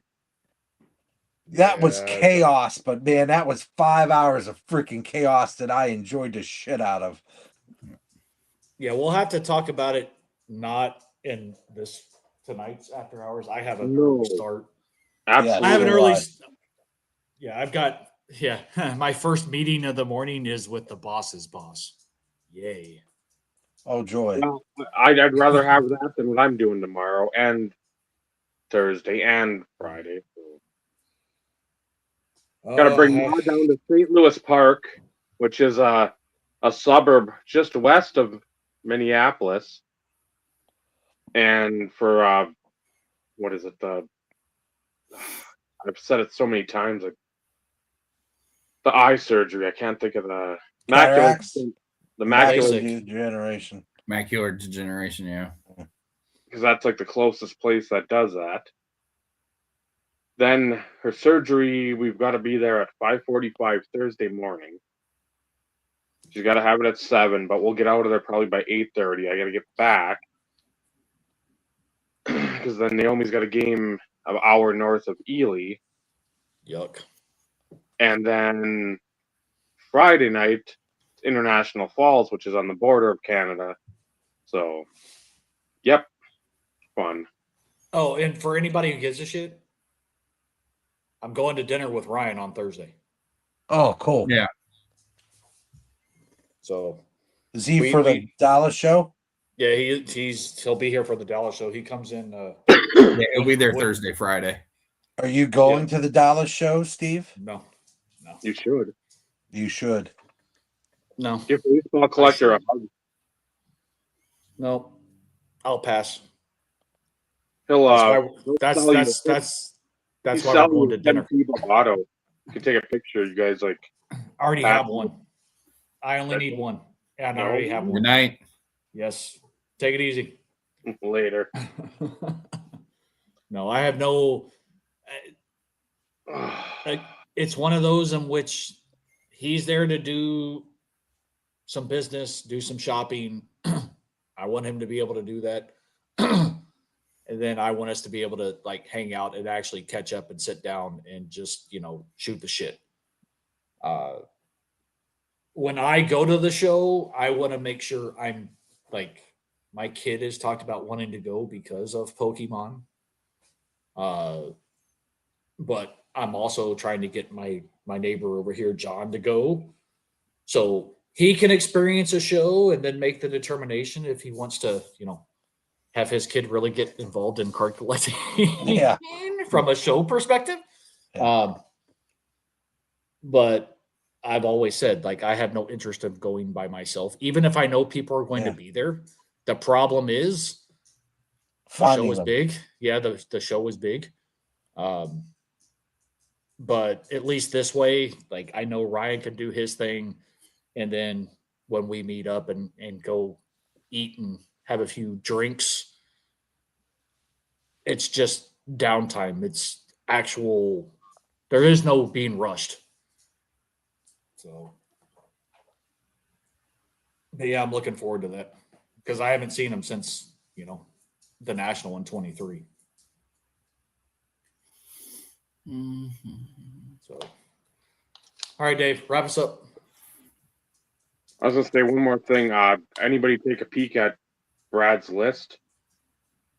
I have. I went and looked at the original. I haven't looked at it since last week to see if he included my suggestion from last week of those highlighting or bolding or whatever those channels that are actually still active. So I don't know if he's done that or not. But I did look at the original list when he put it out on one of his videos. Yep. So I have not. So sorry. yeah. Well, no, it's in like Brad did it right. It is full on comprehensive. So like I would be very surprised if he missed anybody, active or not. That would be deserving of a nomination. Yep. What was his cutoff year? 15, December 31st, 2015. Okay. I got to look at that list again because what is it? You could 6 off of the old school? We don't know that yet. Oh. I just went and looked at the video, went to the description, and it says the names highlighted in yellow are still active channels. Okay, so he did. Perfect. Yeah, awesome. He went and did that. Yeah, so I think, honestly, Vinny, I think that's still kind of up in the air, so to speak. Yeah. It's probably still going to be 10 channels, so to speak, that you can vote for. But, like, I don't know if there's going to be stipulations that it has to be 5 from old school, 5 from... Yeah. I think it was, again, what he had said, I think originally the idea was 10 votes. 10 new school, 5 get in. 132 names. Yeah. I knew it was pretty significant. And then 5 old school votes, 3 get in. I think that's what Stu just put up there too. So. Okay. And I think that's what, again, was being talked about. We don't know until like February 8th is when voting starts, I think is what he said, but there should be a video with all the specifics. Prior to that. Yeah. I just want to make sure my ballot's accurate because the 5 from the old school list that I looked at, that's going to be difficult because there's a lot of channels on there that I'd vote for. The new list, if they're not on that list, then I got to think of the people I still watch and vote accordingly. Vote for the RIP on the new school. Yeah. Just throwing it out there. Am I eligible yet? I think so. I think you are. I'm so excited. I Oh, think. I don't know think- what I don't know what I could do. I Oh think. my god! Oh my god! Is that Mickey Mouse or what? No, that's what my brother. That's my brother's impression of his boss. When he used to freak out, he would go, "Oh my god! Oh my lord!" And then he would start speaking Italian. So, that was my brother's impression of his boss, Gabagool. Gabagool, and he made some good gabagool, as we call it, the Capicolo. Oh, I know. That's how I grew up. It was always Capicolo Yep. or Capicola, depending on what you want. Some people say Capicolo, some say Capicola. But the gabagool, that's more of a New York, New Jersey thing. The Italians in my area, they were the capicolo. So, and then that's where you have the gravy versus the sauce. And then you got your hardcore. If you ever called it gravy, they'd cut your eyes out and stick them on a stick, and then give you the maloink. So it's what did they say? Casino. It's some real greaseball stuff. Well, they gave you the what? The Maloico, the evil eye, the Italian evil eye. You know, Ronnie Jane Dio, the dude that does this, that's how he designed it. It was his grandmother putting on the Maloink and then preventing the Maloink. The Holy Diver? Yeah. And then Gene Simmons tried to claim it was him. No. Shocking. Gene Simmons, the Hulk Hogan of music. Correct. So Tongue length, you got it, Gene. But and marketing, he is the Ken Golden of the rock world, because that dude is a genius. He will just put his genius. name on anything and sell it. And God bless him for it. Yeah. Because that's how he lives in the house he lives, and his kids are taken care of for 2 generations at least, unless they blow it. But and his music, my daughter loves it, and Eric loves it. So that's what matters. And So Vincenzo, your first video says 3 years ago, but it doesn't allow me to see when you actually started. What's your channel name? Uncle Vinny and C. Okay. Yeah, but it's not as simple as that. Hold on, your videos. 3 years ago. My first video was Brad's Christmas package. Yes, but you have to go look at your when you joined. It's based on your join date. Join date. My join date is. Well, that'd be before that. Oh yeah. Well, I know, but you see that, and then you base the date as far as when he started making videos. Although it says 3 years ago, it should qualify because it's 3 years ago, and that's the qualification to be able to be loaded. Yeah. I joined December 30th, 2007. Excuse me. It just hit 18 years a couple weeks ago. Where do you see it? I forget. What you do is you click on the more. Whenever you go to your channel page, and then when you hit more, it's where it brings it up for me, where your description, your links, and then more info, and it has my join date, December 30th, 2007. And Michael, I just sent you the link to Vinny's channel, because it's not as simple. It has letters. No. And numbers. Yeah, that's why I told you it's not as simple as the end is in there. I didn't know what my description on my YouTube channel was, but it's accurate. Oh, mine is terrible. Mine says August 1st, 2020. Okay. So I've been on for almost 5. I've been on for 5 years. Which again would make sense, because you go back to the story of watching and people not listening, and then you found some schlubs and that would actually listen to you, and answered your questions about specific hockey cards. And here the F I am. Yeah, my description for my channel is I talk at length about the pieces of cardboard I pick up. That holds true to today. Nothing's changed. Yep. April 5th, 2010 is when I joined. And mine was like February of 2010. But we digress. I've somehow been on YouTube longer than you guys. Correct. Yes, I didn't know about it until I think the National in 2009 when Elon, you got to look at this stuff. And he showed some videos of people then, and I'm like, oh, well, maybe I'll join this. He's like, you should. Yeah, I didn't know about the card stuff until 2009, 2010 time frame.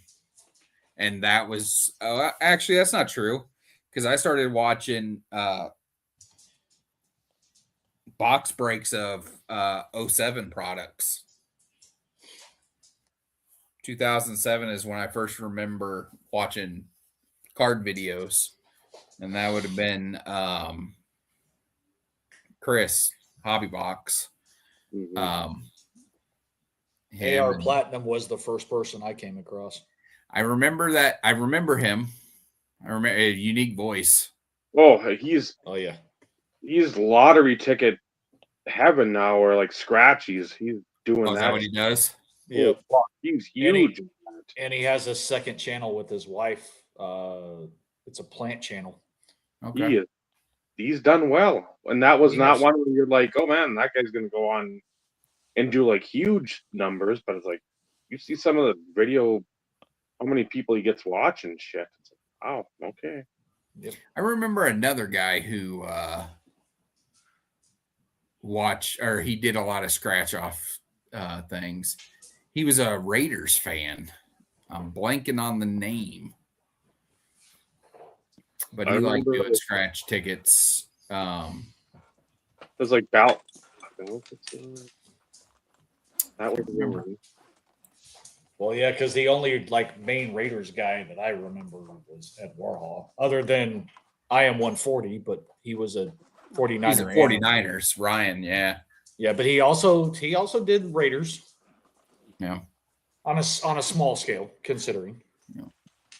Yeah. What was the name? It was like Balthazar or something. I swear that was. Well, it could be because Balthazar was a YouTuber name. No, the name I'm thinking of, the guy. Well, I don't remember the tuber name, but he was Hispanic, and I just can't remember his fucking name. It'll come to you at some point. At some point it will. But it was watching Card Infinity videos, and then when I first saw a collector video, it was Sicto. It was this D'Angelo Williams PC showcase video, and I'm like, well, this is awesome. And that's whenever I got back in. That's when I started buying cards again, because I hadn't bought any since I was in high school in 99, 2000, when I quit collecting. That was the last time I had bought cards.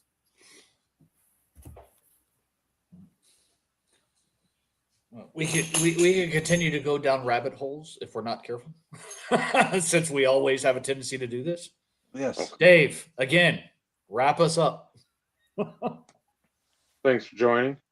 Thanks for watching. Strongsville.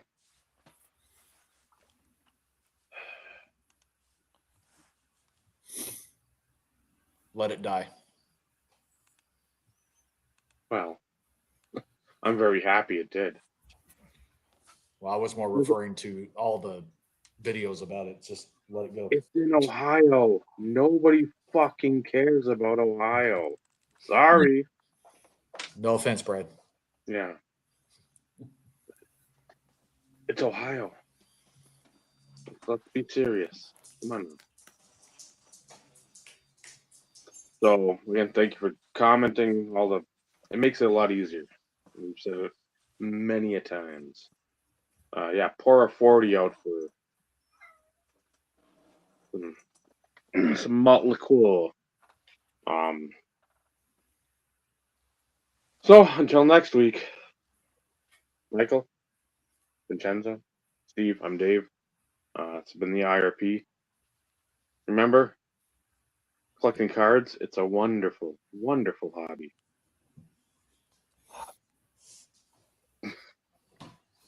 I heard something. Shut up. But it's the bitching about card shows and getting those clicks. That's what really matters.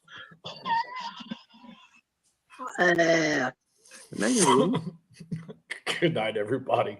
You Good suck, night. Dave.